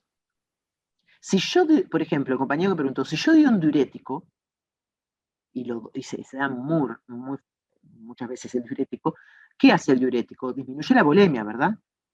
Si disminuye la volemia, ¿qué va a disminuir? Sí, El la retorno. precarga. Exactamente. Al disminuir la precarga, ¿qué me saca el paciente? Me saca los síntomas congestivos, ¿ya? La disnea y todo eso. Al dar un fármaco vasodilatador venoso, que son también muy usados en la insuficiencia cardíaca, y después vamos a ver cómo, ¿ya? También me disminuye la precarga y por lo tanto me va a sacar al paciente los síntomas congestivos, pero no mejora el volumen minuto. Entonces, ¿yo qué puedo actuar? Puedo actuar por la poscarga o por la precarga. Depende del tipo de cositas que vamos a ver ahora, pero puedo actuar acá, o hay fármacos que son arterio-venodilatadores, ¿me entienden? Que puede dilatar acá y dilatar acá. Son mixtos, digamos, ¿tá? Que se usan comúnmente para emergencia, como el nitroprusiato de sodio. No les quiero decir todo ahora, si no le voy a caer la cabeza así. Pero, ¿me entienden cómo va la cosa? Sí. Bueno, porque yo me apasiono, entonces me siento a saltar cosas, digo, y bueno, no está bueno. Pero Voy a tendrías seguir. que dar las dos cosas, entonces. O No sea, si siempre, das algo no, que... no, sabés que no siempre, porque eso depende del paciente. Vos en un paciente no tenés congestión pulmonar y todo eso, y más o menos eso lo notás si está bien, no hace falta dar, digamos, un venodilatador. ¿Ya? O, por ejemplo, si el paciente tiene, digamos, una fuerza de eyección no complicada, un volumen de eyección no complicado y no tiene, digamos, tantos problemas en el volumen minuto, pero sí en esta parte de los síntomas congestivos, quizás das un, digamos, solo venoso. ¿Ya? Eso depende. Ok, Pero igual muchas yo te gracias. digo que lo que dicen los libros no están así. Cuando viene el paciente, después les voy a explicar cómo viene el paciente con insuficiencia cardíaca descompensada, que le dan todo, más o menos. ¿Tá? Así que esto es lo que te dice un poco teórico, ¿tá? Pero para que vayan entendiendo, ¿sí? ¿Sí? Sí. Bueno, entonces, ahora se viene lo lindo, ¿no? Porque, ¿qué pasa? Nosotros tenemos que yo hoy les hablé de los mecanismos compensatorios de la insuficiencia cardíaca. Yo le dije, a corto plazo son divinos, a largo me quiero matar porque me matan al paciente. ¿Ya? Y esos mecanismos compensatorios ahora, el organismo se da cuenta que le bajó el volumen minuto, bueno, yo qué sé, digo, no sé, el organismo lo que se da cuenta en la mayoría de los casos es que baja la presión arterial. ¿Por qué? Porque no se olviden de esta máxima, que no, o sea, se saca de física y todo eso, porque obviamente las arterias son como si fueran caños, hablando mal y pronto, pero tengan ustedes presente que presión arterial es igual a gasto cardíaco por resistencia periférica. ¿Tá? Entonces, ahí es importante saber que si hay una disminución del gasto cardíaco, del volumen minuto, va a haber una disminución de la presión arterial. Entonces, esto ya lo vamos a ver ahora. Vamos, no me voy a divagar y voy a ir por orden. Entonces, ¿cuáles son los mecanismos compensatorios? Algunos mecanismos son propiamente cardíacos, que son dilatación del corazón, ¿tá? Y son, digamos, hipertrofia del ventrículo. Y otros son neuromorales. Neuromorales que hablan de la circulación periférica y lo que se refieren sobre todo es al simpático, ¿tá? Que es el que se dispara así inmediatamente, ¿tá? Sobre todo porque tenemos varios receptores en varios lugares, digamos, que detectan un problema en la presión, ¿tá? Y después, más a largo plazo, digo, se disparan también bastante rápido, pero quizás sus efectos duren más a largo plazo, es el sistema renina, angiotensina, aldosterona, vasopresina, en los cuales sobre todo ya ese sistema, aparte de producir vasoconstricciones que la va a producir también retención hidrosalina. ¿Tá? Por eso a veces el paciente viene con esas compensaciones tan hermosas que viene como un globo, pero les digo un globo mal. El paciente tiene como 30 kilos de más, pero 30 kilos de más por la retención hidrosalina. Le das un diurético y el otro día te adelgazó 30 kilos. ¿Tá? Y no es mágico, no es que haya hecho una dieta mágica ni nada. No, no. Es porque la retención hidrosalina es tan grande que le empiezan a dar diuréticos por vía intravenosa y empieza a eliminar o sea, lo que pesaban antes de entrar, digamos, o cuando entra recién a emergencia, después obviamente cambia la situación. Entonces, ¿qué pasa con los mecanismos compensatorios? ¿Tá? Los cardíacos, vamos a empezar. Hoy les dije, ¿tá? El corazón no me bombea nada bien, ¿tá?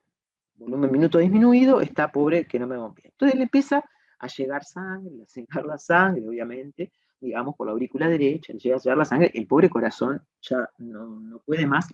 Pero él llega a un punto que si no está tan jorobado o insuficiente el corazón, se empieza a dilatar. Y empieza a dilatarse, y digamos, por la ley de Frank Starling, que la habrán visto en su momento, se empieza a dilatar, y eso al irse dilatando aumenta la fuerza de contracción. ¿Tá? Y puede mejorar un poco. ¿Tá? Pero ojo, si el corazón está con una insuficiencia cardíaca jorobada, por más que dilate, va a quedar el corazón dilatado y mal, ¿tá? Porque le va a venir sangre, no va a poder ¿Puedo hacer repetir nada. la pregunta, profe? ¿La pregunta? ¿Hizo una pregunta? Espera.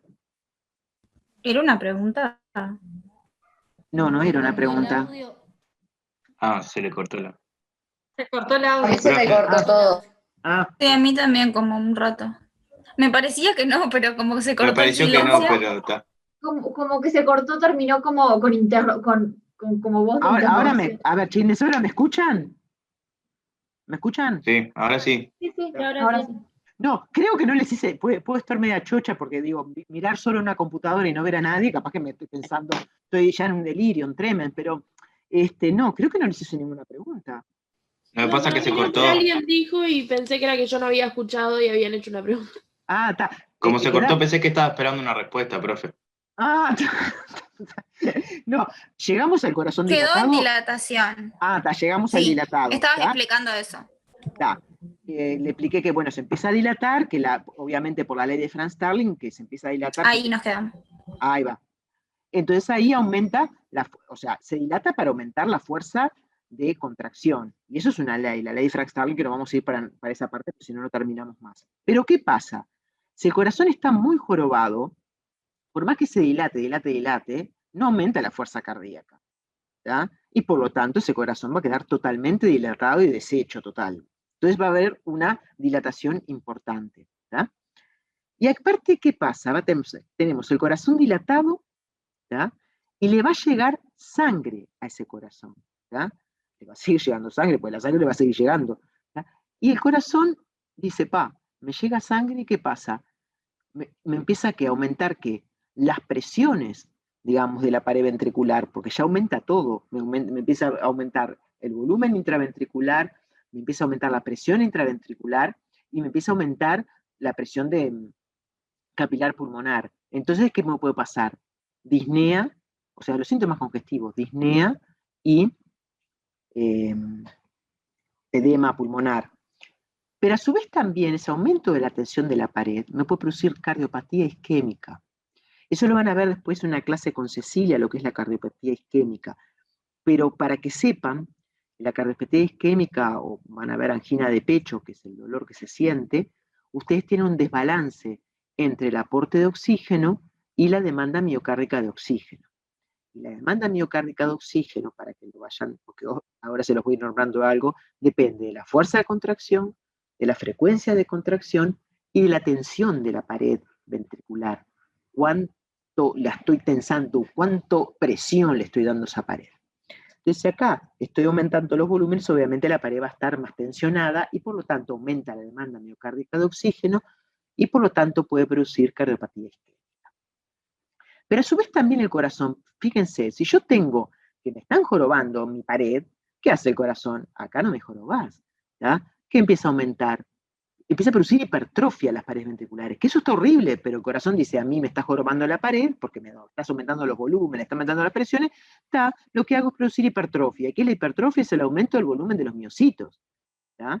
Empieza a ser, y un corazón hipertrofiado, es jorobado. Y miren que estoy hablando de mecanismo compensatorio, que son buenos al principio. Pero ¿por qué le digo que son jorobados? Porque en el corazón hipertrofiado, ¿ya? Voy a tener que estar disminuyendo la distensibilidad cardíaca. Es un tema muy importante. Y a su vez también la hipertrofia no se me acompaña porque el corazón esté más irrigado. Y por lo tanto, si no está más irrigado el corazón, ¿qué puedo producir? Puedo producir otra vez una cardiopatía isquémica. ¿Me están siguiendo por ahí, chiquilines? Sí. A ver si no, porque seguía hablando y no. Bueno, esto. Bien, entonces, eso es lo que pasaría el propio corazón. ¿tá? Pero ¿qué pasa también? Yo les dije que el sistema o la circulación periférica va a empezar a actuar, pero va a empezar a actuar porque va a disminuir la presión arterial, disminuir el volumen minuto. Entonces, ¿qué me va a producir eso? El simpático empieza como loco a estar ejerciendo todas sus fuerzas. Entonces, el simpático, ¿qué va a hacer? A nivel de las arterias y de las venas, va a producir constricción. Entonces, ¿qué voy a tener? Una vasoconstricción arteriolar, una venoconstricción. La vasoconstricción, las arterias que me produce, aumento de la resistencia periférica. Y entonces eso que me produce, aumento de la poscarga. Si aumento el tono venoso, ¿qué me va a aumentar? La precarga. La precarga, y antes de la precarga para que ustedes vayan tomando el retorno venoso. ¿Tá? Te digo para que vayan siguiendo, ¿viste? Que el retorno venoso, acuérdense que depende de la bulimia y el tono de las venas, ¿está?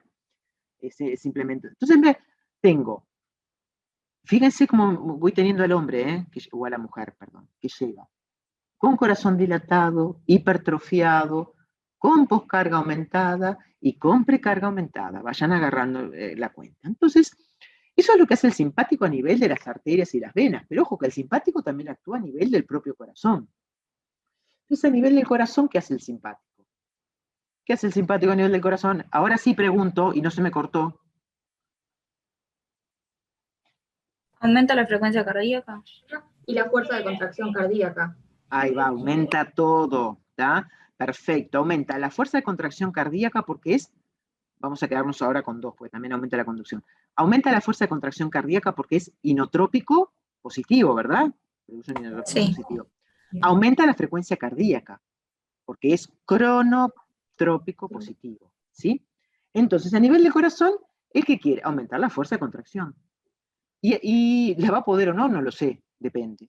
¿tá? Depende de cuándo esté jorobado el corazón. Pero la frecuencia cardíaca sí la va a poder aumentar. Y va a venir el tipo con taquicardia. Porque la taquicardia va a estar por el simpático. La taquicardia, pobre, no, si está muy descompensada, no va a poder compensar nada el volumen minuto. Pero el individuo va a venir con taquicardia. ¿Sí? Eso está el simpático. Esperen un poquito. Y esperen porque estaba tomando un café, perdón. Bien, perdón. Pero después llega un momento, ¿tá? Que les hablé de otro tema. El sistema renina, angiotensina, aldosterona, vasopresina. Y acá empieza otra vez. Si el individuo venía así, ahora ni les quiero decir la retención hidrosalina, si esto no se compensó y no llegamos a un gasto cardíaco normal en reposo, empieza la retención hidrosalina. Entonces, ¿cómo empieza todo el temita? Esto ya lo habrán visto 20.000 veces, pero igual se lo explico otra vez para que no digan que no se los explico. ¿eh? Ustedes saben que la renina es una proteasa. La renina se sintetiza, almacena y se secreta a nivel de las células justaglomerulares del riñón, que están sobre la arteria aferente. Y la renina, ¿sobre qué actúa? Actúa sobre un grupo reducido de sustratos, pero sobre todo es muy afín a uno, que es el angiostensinógeno, que es una alfa-2 globulina. Y el angiostensinógeno lo que hace, al actuar, mejor dicho, la renina sobre el angiostensinógeno, es formar angiostensina 1, que es un decapéptido que por medio de la enzima convertidora de angiostensina forma angiostensina 2. Bueno, acá empezamos con la angiostensina 2. Bueno, la angiostensina 2, de por sí, ella produce una vasoconstricción importante. A su vez, también la angiostensina 2 promueve o estimula más el simpático. Y a su vez, la angiostensina 2, sobre lo que sería el corazón, produce un remodelamiento cardíaco que no es nada deseado. Y a su vez, la angiostensina 2 produce la liberación de aldosterona desde la corteza suprarrenal. Y esa aldosterona, que es un mineralocorticoide, actúa sobre el túbulo distal colector. ¿Se acuerdan de la aldosterona? Pregunté, que es un mineralocorticoide. Eso aumenta la retención de ¿De agua y sodio. Perfecto, la aldosterona actuando sobre el túbulo distal colector, que actúa a nivel ahí de un receptor citoplasmático, que después lo vamos a ver mejor con diuréticos. No es un diurético la aldosterona, le voy a decir que lo vemos mejor en el tema de diuréticos. Entonces, cuando la aldosterona actúa a nivel del túbulo distal colector, lo que produce es que se abran determinados canales de sodio, aumenta la resorción de sodio, obviamente al sodio siempre le sigue el agua, o sea que se va a producir una retención hidrosalina, pero a su vez la aldosterona provoca que se elimine potasio, o sea, la secreción de potasio a ese nivel también. Que después van a ver que es importante cuando veamos los distintos fármacos, para que lo tengan en cuenta. Pero a su vez la aldosterona actúa o puede actuar sobre el corazón y no es nada buena porque el sobrecorazón también produce lo que se llama fibrosis cardíaca. Entonces, vieron que estas sustancias que las necesitamos pueden ser bastante perjudiciales. Y por último tenemos la liberación de vasopresina, que es vasopresina o hormona antidiurética, que se secreta a nivel de la neurohipófisis. Mira cómo me fui para allá arriba, para el central. Y a nivel de la neurohipófisis, la hormona, esta vasopresina o antidiurética, actúa a nivel de los túbulos distales o colectores, haciéndolos más permeables al agua. Por lo tanto, acá ya le estoy avisorando, ya le estoy diciendo que va a haber una retención hidrosalina importante. Y ahí empiezan los edemas también periféricos. Bueno, esto es un resumen, perdón, pero ya lo dije casi, es un resumen de la angiostensina 2 actuando o produciendo alteraciones, digamos, rápidas a mediano y después la cardiovascular alterada. ¿Cómo se libera renina? Bueno, la renina se libera, y esto es importante, cómo se secreta la renina, por qué empezó todo el problema de la renina, ¿verdad? ¿Por qué mi organismo me termina aumentando la secreción de renina? Bueno, la secreción de renina, en realidad, es por 3 vías sobre todo, ¿no? O se produce por 3 vías. 2 de ellas son intrarrenales y otra es el del sistema nervioso central. Y vamos a hablar, como una de las vías intrarrenal, de la mácula densa. Yo no sé por qué las máculas densas los ponen nerviosos, pero nunca a los estudiantes les gusta la mácula densa, y la mácula densa en realidad son células nomás epiteliales que se encuentran, por acá lo tengo ahí, lo tiene el dibujo, que se encuentran, digamos, adyacentes a las células justaglomerulares, y esas células epiteliales son especializadas, digamos, y se encuentran en la rama ascendente del asa de Henle, que creo que lo tengo, bien, en la rama ascendente del asa de Henle, miren acá está el túbulo proximal, la rama descendente del asa de Henle, la rama ascendente del asa de Henle, y acá se encuentran, digamos, acá tenemos la arteriola eferente y aferente, el glomérulo, y acá, entre esa posición tan privilegiada, tenemos la mácula densa. Pero eso es un sistema de células especializadas y que detectan, vamos a ir a la figura de acá abajo, lo que detectan es la cantidad de sodio, ¿tá? Entonces, de acuerdo a eso, ellas van a producir determinadas cosas, a producir dentro de esas células especializadas, que me van a dar señales a las células justaglomerulares para aumentar o inhibir la secreción de renina. Entonces, si prácticamente no hay sodio, póngale que por el acá es como si fuera acá el túbulo, ¿no? Más bien es el túbulo. Si acá no hay prácticamente sodio, ¿ah? ¿Qué puede llegar a decir nuestro organismo? ¡Oh, no hay sodio! Largar renina para empezar a, digamos, a retener sodio. ¿Me entienden? Porque detecta acá en el túbulo que no hay sodio y dice empezar a largar renina. Pero ¿cómo lo hace? ¿Tá? Esa depleción de sodio, ¿tá? Va, y acá tenemos este cosito, ¿no? Regula a una sintetasa de óxido nítrico. ¿Tá? Y se forma óxido nítrico, que juntamente con el anión superóxido va a formar peroxinitrito. Y este peroxinitrito, ¿a qué me estimula? A la COX-2, ¿se acuerdan que era inducible la COX-2? ¿Está? Y justamente, acá, ¿qué me hace la COX-2? Pasar el ácido araquidónico, ¿a qué? A prostaglandinas, ¿se acuerdan, verdad? De los AINES. Y estas prostaglandinas, qué susto, me asustaron, como no me contestan, muy bien, salté. Y estas prostaglandinas me actúan, por acá voy, ¿vieron? Poco sodio, me pasa todo esto. Estas prostaglandinas me actúan a nivel de las células justaglomerulares, aumentando, de forma positiva acá, al MP cíclico. Y el AMP cíclico va a producir ese aumento, la liberación de renina. ¿Qué pasa si hay mucho sodio? Es como que se me va agotando el ATP, porque acá tenemos en la vasolateral, tenemos, digamos, una bomba de ATP, y se va formando adenosina. Acá, dice ADO. Y la adenosina me actúa en forma contraria, disminuyendo la liberación de MP cíclico y por lo tanto disminuyendo la liberación de renina. ¿Ah? Porque si el organismo dice, me estoy filtrando mucho sodio, es que tengo mucho. Se puede equivocar, pero eso es lo que hace el organismo. ¿Ah? Entonces acá simplemente creo que les puse un resumen, sí, angiostensinógeno, angiostensina 2, bueno, esto donde están los pulmones y todo eso, bueno, el angiostensinógeno era el hígado, que creo que no se los dije, pero bueno.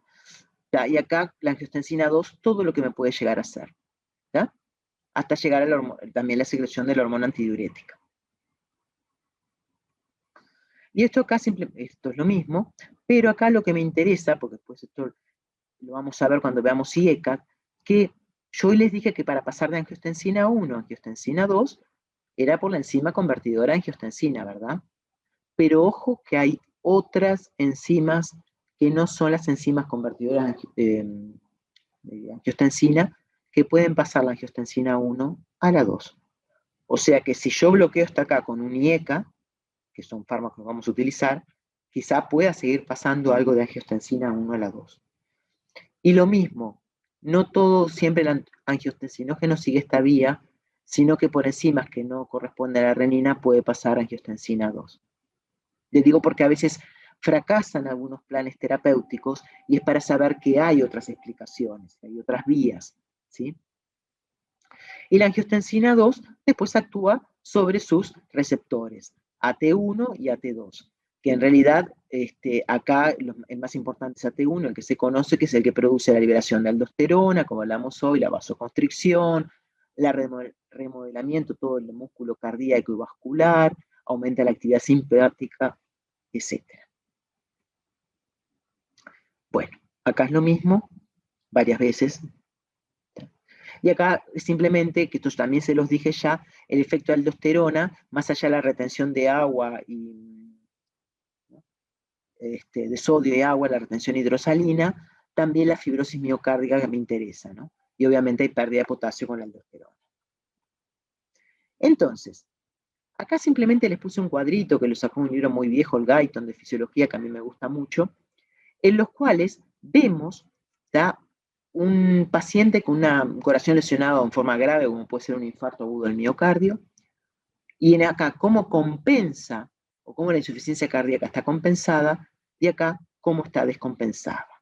Entonces, voy a explicarlo un poquitito. Acá el punto A, en el corazón normal, porque aquí tenemos un corazón normal, pero en el punto A, ¿por qué lo ponemos? Porque es el gasto cardíaco normal en reposo, de 5 litros por minuto. Pónganle que el corazón ahí, el paciente tuvo una lesión, sufrió un infarto agudo. Entonces acá, la curva, el nuevo equilibrio va a estar acá en esta curva. Corazón lesionado de forma aguda, y llegamos a un punto B, un punto de equilibrio. El punto B, fíjense que ya tiene un gasto cardíaco, sufrió un infarto, el gasto cardíaco está más, debe ser 2 litros por minuto, estamos disminuido a la mitad. Pero ¿qué pasa? El corazón está lesionado, la sangre le está viniendo, hay un estancamiento de sangre del corazón, con esa precarga ya no puede. Entonces, ¿qué empieza a aumentar? La presión de la aurícula derecha. Acá ya tenemos, en vez de este punto que tenía 0, el punto A, ya tenemos 4. ¿Ya? Pero después, ante eso, hay un corazón lesionado, fíjense el C, con estimulación simpática. Acá el simpático ya empezó a actuar. ¿Qué hizo el simpático? Aumentó, digamos, el gasto cardíaco. Pero todavía no lo llevó al nivel de 5. Y todavía el simpático, obviamente, con todos los temas que produce a nivel de la circulación periférica, todavía aumenta un poco más la presión de la aurícula derecha. Y después empiezan a retener líquidos y el corazón parcialmente recuperado, que es el punto D. ¿Por qué decimos parcialmente recuperado? Fíjense la curva de gasto cardíaco. O sea, parcialmente recuperado si el individuo está en reposo. Cuando empieza a hacer ejercicio se va, no digo que sí, se descompensa. ¿Ya? Porque nosotros tenemos una reserva, ¿ya?, en el corazón normal, una reserva cardíaca para cuando hacemos ejercicio. Entonces acá podemos estar relativamente bien. En este caso, que el corazón está hecho huasca, fíjense, o sea, empieza acá el infarto, el corazón no le da para más, empieza el simpático, retención hidrosalina, y sigue la retención hidrosalina porque no lo llegó a poner nunca un gasto cardíaco normal de 5 litros por minuto. Se va a retener hasta que el individuo muere de eso. Entonces, acá ya empezamos con el tratamiento. Yo les voy a resumir. Tenemos presión arterial es igual a gasto cardíaco por resistencia periférica. ¿Cómo me viene el individuo si está complicado? Resistencia periférica alta, pues carga alta.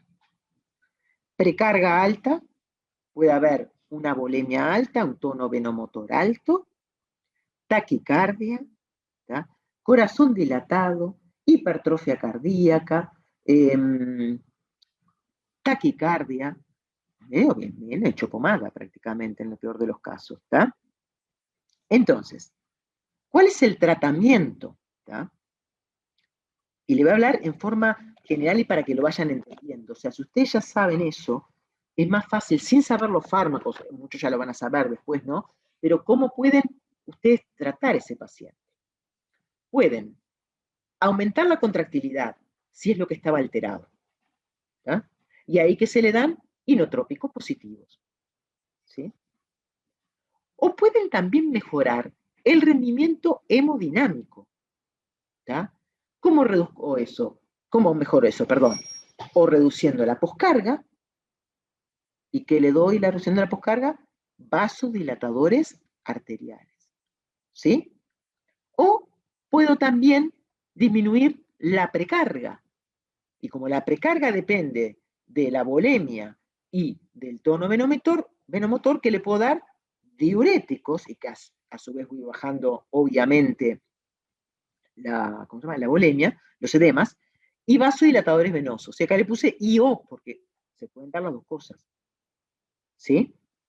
Entonces, si un paciente viene tipo globo, no me va a estar preocupado, globo de que está totalmente hematoso, diurético a primera y a todo lo que da, porque le tengo que sacar esos edemas, porque si no el paciente muere. ¿Ya? Y después voy viendo con las otras cosas. ¿Ya? Entonces, hasta ahí se va entendiendo, chiquines. Sí. ¿Sí? Sí. Está, perfecto. Entonces, ¿qué va a pasar? Y acá les puse este cuadro que a mí me gusta mucho y digo, no es que, pero se los voy a mostrar un poquitito, ¿no?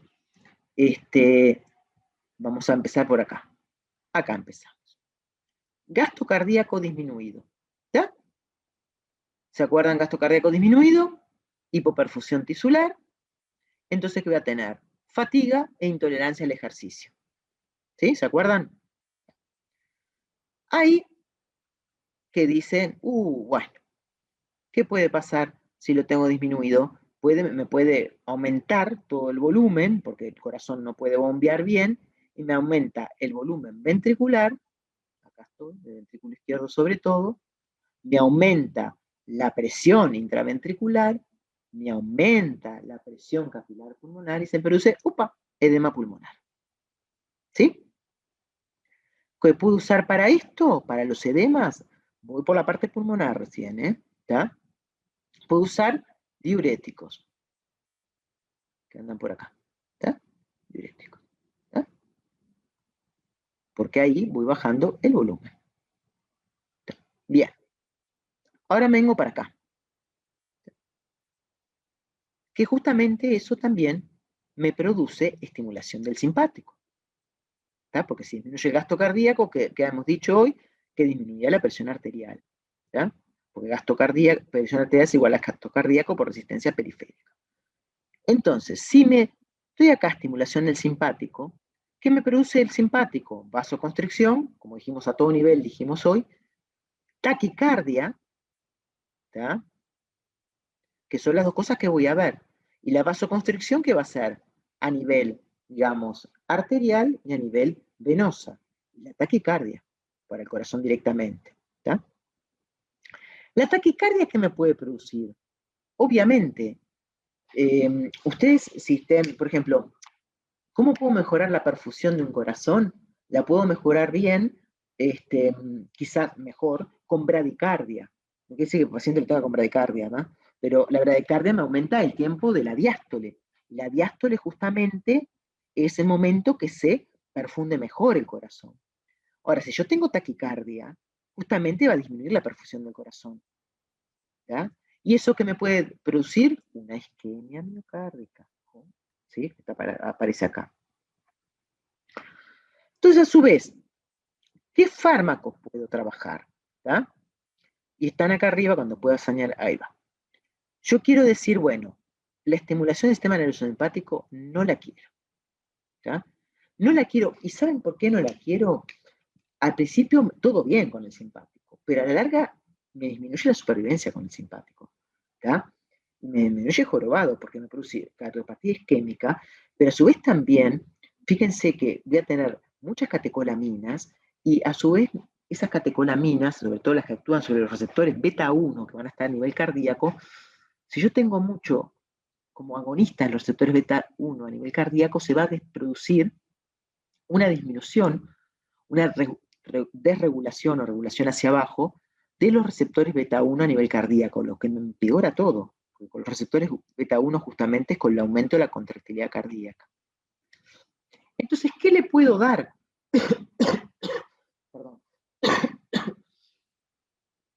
Le puedo dar beta bloqueantes que me actuarían sobre la taquicardia y sobre la parte de la estimulación del simpático, o beta 1 selectivos o no selectivos, o carvedilol, que el carvedilol comúnmente se usa mucho para la insuficiencia cardíaca, porque no solo es beta bloqueante, sino bloqueante alfa. Y acá estoy bárbaro, porque el bloqueante alfa, ¿qué hacía? ¿Se acuerdan lo que hacía un bloqueante alfa? ¿Un alfa bloqueante?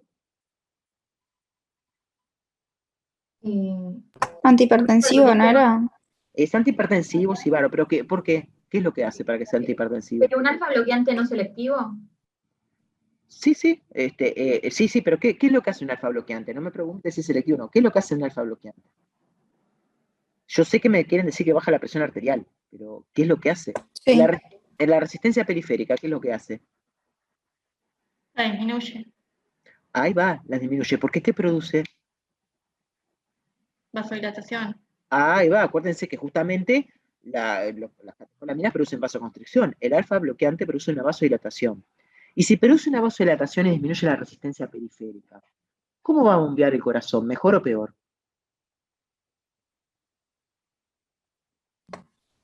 Pasa que depende porque afecta la precarga, ¿no? No. Llega menos sangre. Un alfa bloqueante puro, que actúa más bien sobre la parte arteriolar.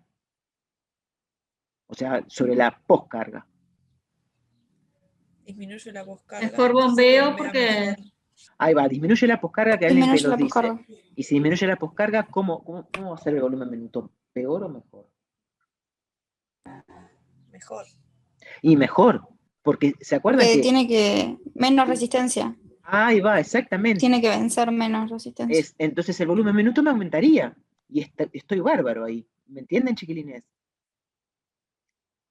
¿Sí? Sí. Entonces, darle un alfa es bárbaro acá, un alfa, porque el carvedilol justamente es beta y alfa bloqueante. Con el beta me estoy sacando toda la estimulación simpática. Miren que acá es cuando ya viene jorobado el paciente, ¿no? Digo, no es que no quiera la estimulación simpática, yo le dije que a corto plazo todo bien, a largo plazo hablemos bien, a largo plazo es horrible, ¿ya? Pero en el carvedilol, que es alfa y beta bloqueante, actúa de las dos maneras, ¿sí? Y ustedes saben, y nadie se lo preguntó, y nadie, ustedes, a ver, utilizo un beta bloqueante, ¿no? ¿El beta bloqueante no estaría mal utilizarlo? Tengo problema de contractilidad cardíaca, está disminuida. ¿El beta bloqueante no estaría mal?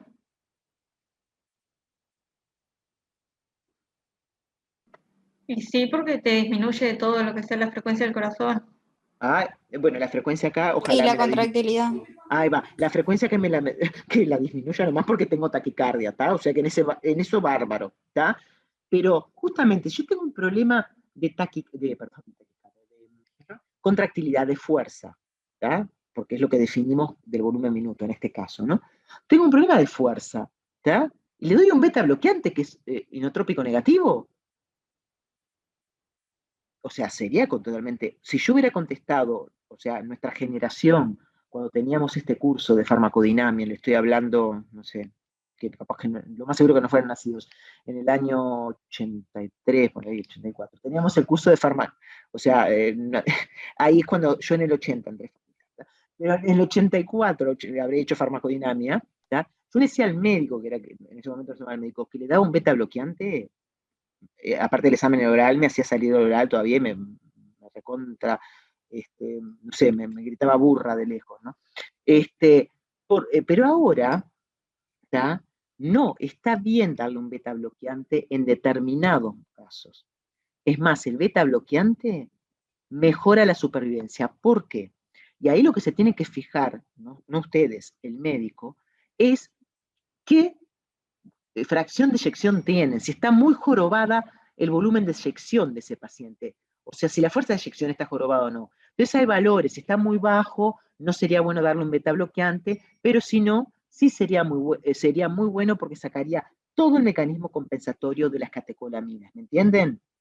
Entonces, darle un beta bloqueante no está mal y en la mayoría de los casos funciona, salvo que esté muy complicado el paciente, que esté muy deteriorado, perdón, desde el punto de vista de la contractilidad, que ahí sí estaría contraindicado. ¿Me están siguiendo? ¿Sí? Sí, Está. sí. Entonces, esperen que, bueno, entonces yo tengo acá, el vasoconstricción, acá me voy a la poscarga, porque acá vieron que estaba todo con vasoconstricción, taquicardia. A la poscarga, vasodilatadores, me aumenta, bueno, esto me aumenta la poscarga, esto es lo que pasa si no lo tengo, si lo estoy compensando, me aumenta la poscarga, aumenta la tensión de la pared ventricular, hay dilatación, como hablamos hoy, toda la bioquímica alterada, etc. Entonces acá puedo usar para disminuir la poscarga, otra vez, vasodilatadores. También puedo tener aumentada, ¿se acuerdan? La precarga, ¿ya? Entonces, ahí si tengo aumentada la precarga, me voy para acá mejor, porque así no lo sé, lo explico. Esperen un poquito. Acá.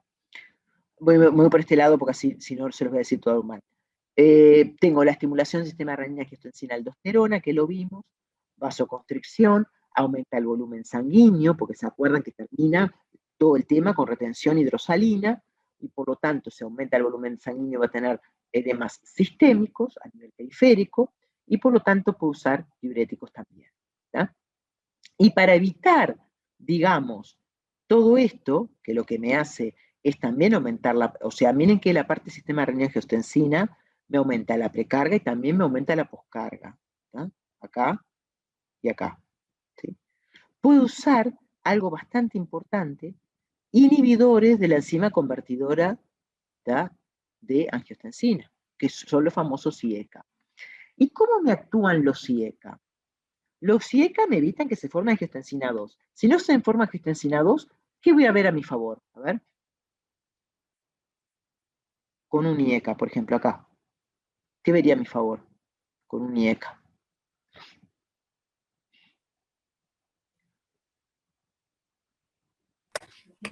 A ver, díganme si lo quieren decir mejor o lo entienden mejor con respecto a la precarga o la poscarga. ¿Qué diría con un IECA? Estoy ¿No es evitando favorable a la precarga? perdóname, ¿es favorable o no? ¿Favorable a la precarga? ¿No te la disminuye? ¿Y por qué? Perfecto. Ahora me vas a explicar por qué. Está perfecto. Y porque no se da toda esa retención de líquidos, ¿no? Perfecto. Que por un lado no se da la retención del líquido, porque no se me estaría tanto yendo para formar aldosterona y ¿cómo se llama? Y vasopresina. Entonces eso que me disminuye la volemia, ¿verdad? ¿Sí? Se cortó ahí, no sé. ¿Ahora me escuchan? Sí. Está. Entonces, si no se me forma aldosterona o vasopresina, ahí estaríamos provocando cierta diurética, los inhibidores de la ECA, ¿verdad? Sí, y también inhibe la vasoconstricción, ¿no? Perfecto. Entonces ahí tampoco me inhibiría, o sea, no se estimularía tanto el simpático, ¿se acuerdan? Porque también la angiotensina 2 producía vasoconstricción, pero también estimulación de simpático. Entonces también disminuiría el tono venomotor. ¿Sí? Sí. Por ese lado disminuiría la precarga. Ahora nos vamos a la poscarga. ¿Por qué el IECA me puede bajar la poscarga? ¿Por qué un IECA? Un poco lo dijiste, no sé, la que habló recién hace poquito. También disminuye la resistencia periférica. Perfecto, disminuye la resistencia. Esa voz la conozco. La conozco del consejo, ¿esa voz puede ser? Sí. Magdalena, viste, te conozco la voz. Ahora no hablas más, puedes hablar, ¿eh? Entonces, como dijo Magdalena, también un inhibidor de la ECA, ¿tá? Al no formarse angiotensina 2, que es recontra vasoconstrictora, se produce una vasodilatación, pero a nivel arteriolar también, por lo tanto disminuye la poscarga. Entonces, con IECA me estoy sacando también de los dos lados, ¿verdad? Disminuyendo la pre y la post, por las dos cosas que me dijeron ustedes. ¿Sí? Bien. Sí. Entonces, me voy para acá arriba. Yo también puedo aumentar directamente la fuerza de contracción. Porque vieron que acá me fui ya a lo periférico, yo, porque comúnmente se le da mucha bolilla a toda la parte de bajar la precarga, la poscarga y todo eso. Pero ahora, con el que voy a empezar justamente, hoy no sé si hoy creo, es justamente aumentar la contractilidad. ¿Y cómo puedo aumentar la contractilidad? Puedo aumentarla con glucósidos cardiotónicos, que el que vamos a ver y el único que existe en nuestro país, y en realidad el único que existe, porque es la digoxina. Hace muchos años existía la digitoxina, pero la semilla más larga, la semilla de eliminación más larga, bueno, trajo bastantes problemas, y ahora solo queda la digoxina, que es bastante problemática y bastante tóxica también. Pero estos son un mecanismo de acción que actúa directamente aumentando la fuerza de contractilidad, que después lo vamos a ver, y también puedo utilizar, pero solo en casos de emergencia, si el paciente está hospitalizado, aquellos fármacos que se conocen como inodilatadores, o sea que son inotrópicos y vasodilatadores. Y estos fármacos son fármacos que aumentan el AMP cíclico.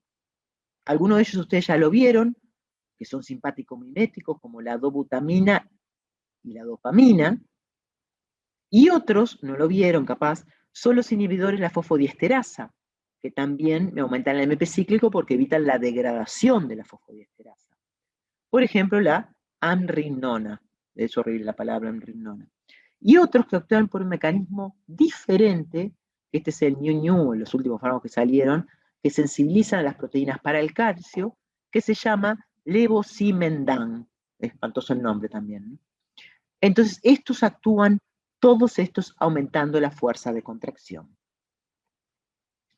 Entonces, fíjense acá, todos los fármacos que puedo utilizar acá. ¿Esos últimos Sí, se usan decime. solo, digamos, en caso de emergencia? Sí, esto que, la digoxina no, pero esto que te No, puse no. acá, que lo estoy viendo acá, ¿le sale ahí la cosita esta, la flechita? Sí, veo las flechitas, sí. Ahí va. Entonces, estos que están acá, que son los que aumentan el AMP cíclico, ¿tá? Que después vamos a ver, se usan en caso de emergencia y por poco tiempo, porque si no, reventás al paciente, lo matás, ¿tá? Porque Los acá, ¿no estarías como haciendo lo mismo que los mecanismos compensatorios? sí, por eso, pero por eso vamos a esperar, porque todavía no los di, pero se usan, pero claro que lo reventás al paciente, dalo 48 horas y sacalo de la crisis, de la insuficiencia cardíaca descompensada, de que lo mata, y después sacáselos, ¿tá? Y después te voy a explicar por qué se usan, ¿tá? Ok, muchas gracias. Y esto y este de acá, de gosimendan también, estos que ven acá, se usan en emergencia y totalmente controlado al paciente, ¿tá? Totalmente controlado. Quiere decir controlado que en cuidados intermedios, ¿está? ¿Sí? Bien. Entonces, acá tenemos simplemente, esto es un esquema, ¿tá? De fármacos que se pueden usar, que a mí me interesó ponerles porque hay algunos que reducen más la precarga y son sobre todo fármacos de reducción de precarga, y cuando tienen menos flechitas, menos ahí asterisquitos esos, de reducción de la poscarga. Entonces tenemos los nitrovasodilatadores, que sobre todo disminuyen la precarga, pero ojo, acá hay uno que lo vamos a ver también, que es el nitroprusiato de sodio, que disminuye tanto la precarga como la poscarga. Este se usa en emergencia también. Son nitratos, ojo, es otro fármaco. Inhibidores de la ECA, como hablamos hoy, precarga y poscarga, como ustedes hoy fueron razonando. ¿Tá? Pero aparte de usar inhibidores de la ECA, yo puedo usar los ARAs. Los ARAs son antagonistas de los receptores de angiotensina. Yo acá lo que dejo, o sea, que llegue hasta el final, formate la angiotensina, no te jorobo, vos formate, no me importa el mecanismo que te formes, pero te formás y te reviento porque no te dejo que te unas a tu receptor. ¿Tá? Y son los antagonistas de los receptores de angiotensina, que se conocen como los ARA, como los sartán, valsartán, etc. Estos que se lo dije recién, que son los inhibidores de la fosfodiesterasa, que también producen la vasodilatación. Tenemos vasodilatadores directos, que no son muy usados, pero actúan directamente sobre las arterias, como hidralacina. Los antagonistas de los receptores adrenérgicos, la prazosina, como ustedes lo vieron en el semestre pasado, que es alfa bloqueante, que me dijeron enseguida hipertensión, que también obviamente se usa para la hipertensión. La betalol, carvedilol, sobre todo, que son mixtos, son beta bloqueantes y alfa. Y unos que se usan bastante, que lo tenemos por acá, son bloqueadores de los canales de calcio. Los bloqueadores de los canales de calcio sobre todo actúan disminuyendo la poscarga, porque el calcio está sobre todo involucrado muchísimo en producir no solo la contracción cardíaca, sino la vasoconstricción. Y por lo tanto, al bloquear los canales de calcio, estoy produciendo vasodilatación. Y los comúnmente son los derivados de las dihidropiridinas, la nifedipina y amlodipina, que vamos a ver otros, que son el diltiazem y verapamilo. Bueno, chiquilines, creo que quedan unos minutitos, no los quiero jorobar más porque a esta altura deben estar cansados. Quedan 9 minutos. Está. ¿Están cansados? ¿Sigo 5 minutitos más? Sí. Bueno, está. Genial. Entonces, genial. Esto creo que se los dije todo, porque ya sí, se los dije, perdón, que a veces me olvido que tengo cosas. Está.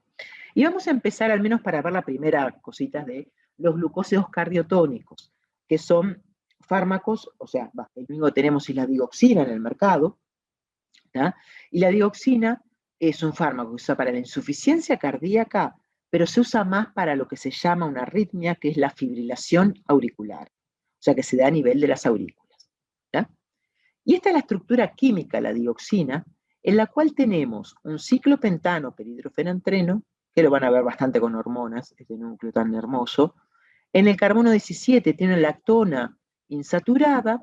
Acá tenemos, para la actividad, tiene que tener un hidroxilo en el 17, y en el grupo 3, en el carbón 3, tiene 3 azúcares, unidos por el enlace glucosídico, y esta es la estructura química de la dioxina, lo cual la parte activa sobre todo se debe a lo que se llama agliconogenina, que es el ciclopentano peridofenantreno unido a la lactona.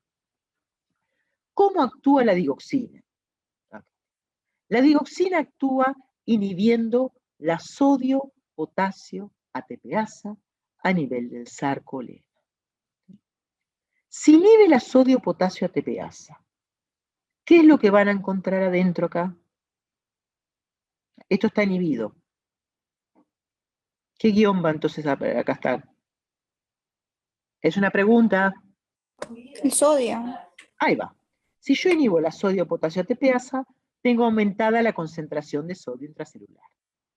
Si yo le pregunto el mecanismo de acción en el parcial de la dioxina y me terminan solo que tienen aumentado el sodio intracelular, los mato. Porque aumentar el sodio intracelular no quiere decir aumentar la contractilidad, porque el sodio no está relacionado a la contractilidad, es el calcio. ¿Y qué pasa? ¿Cómo llego? Este es el primer paso. Pero al aumentar la cantidad de sodio intracelular, ustedes vieron que hay acá transportadores de calcio-sodio, ¿verdad? En el sarcolema. Entonces, al aumentarme acá, me quiebra este gradiente. Entonces, ¿qué hace? El sodio no va a salir tanto y me va a quedar un acúmulo de potasio. Entonces, de potasio, calcio. de calcio, sorry, perdón. O sea, el sodio no va a querer entrar y entonces el calcio no va a salir. Exactamente, ahí va. Como que empiezan a funcionar mal. Ahí va, por suerte me ayudaste porque ya a esta altura estoy cansada. Entonces, me aumenta el calcio intracelular. Y ese calcio intracelular me produce mayor cantidad de, esto es el retículo sarcoplásmico, mayor salida de calcio del retículo. Es lo que se llama, digamos, la salida de calcio producida por el calcio, ¿no? Esto es todo por las bombas y todo eso que no vamos a entrar en esta explicación. ¿Y ahí qué se me produce? Una mayor contractilidad. ¿Sí? Acuérdense que el calcio intracelular es el que está relacionado para producir la sístole cardíaca. Porque se acuerdan que la diástole todo se va. En la diástole, por ejemplo, otra vez el calcio tiene que desaparecer del mapa. ¿Y desaparece cómo? Durante la diástole. Se mete en el retículo sarcoplásmico y sale por canales, fuera. ¿sí? Porque ahí tiene que haber relajación. Pero acá me está aumentando el calcio intracelular y por lo tanto hay una contracción. ¿Ya? ¿Y cómo se une la digoxina a la sodio-potasio ATPasa? Se une por medio de un residuo aspartico, que está fosforilado. Y ojo que ese residuo lo fosforila o lo desfosforila a la cantidad de potasio.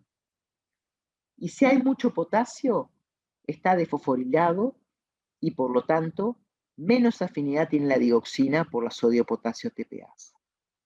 Pero si hay poco potasio, nivel de potasio en sangre bajo, eso está recontra fosforilado porque nadie lo está jorobando a ese residuo y la digoxina se une de maravilla. ¿Por qué les digo esto? Porque es una de las cosas que pedimos siempre, el nivel de potasio en sangre cuando el paciente está tomando digoxina. Si el nivel de potasio en sangre es normal, alrededor de 4 o 5 miligramos por litro, o sea, después le pasamos la cifra bien, ¿está? 3,5, perdón, me falló la memoria, de 3,5 a 5, ¿está? Si tengo una hipopotasemia, yo voy a tener mayor afinidad de la digoxina por la sodio-potasio ATPasa y puedo producir una intoxicación digitálica. Y ojo que la digoxina es para el cuore, para el corazón, pero morís también del corazón si estás intoxicado, que después lo vamos a ver. Entonces, ¿qué pasa? ¿Ahí qué hago? ¿Hago disminución de la dosis de dioxina? No sé. Capaz que le digo al médico, dale, sale potasio. Y se acaba todo. ¿Me entienden? Le doy sale potasio, sube potasio. Sí. Entonces, puede ser un método importante. Bueno, entonces, ahora sí los voy dejando por acá porque la que viene, y quiero estar clarita para eso, porque ahora ya cansada después de 2 horas, potenciales de acción antes de seguir, ¿eh? Un refresque de todos los potenciales de acción que a mí me encantan. ¿Eh? Les digo porque ya venía eso. ¿Tá? Así que bueno, la clase que viene es el viernes de la semana que viene porque el lunes es feriado. ¿Está? Bien. Bueno, nos vemos, chiquilines. Gracias, Bueno, profe. Chao. no nos vemos en Hasta realidad. luego. Nos saludamos, chao. Bueno, pero nos oímos. Nos oímos, sí. Chao, Ok. gracias.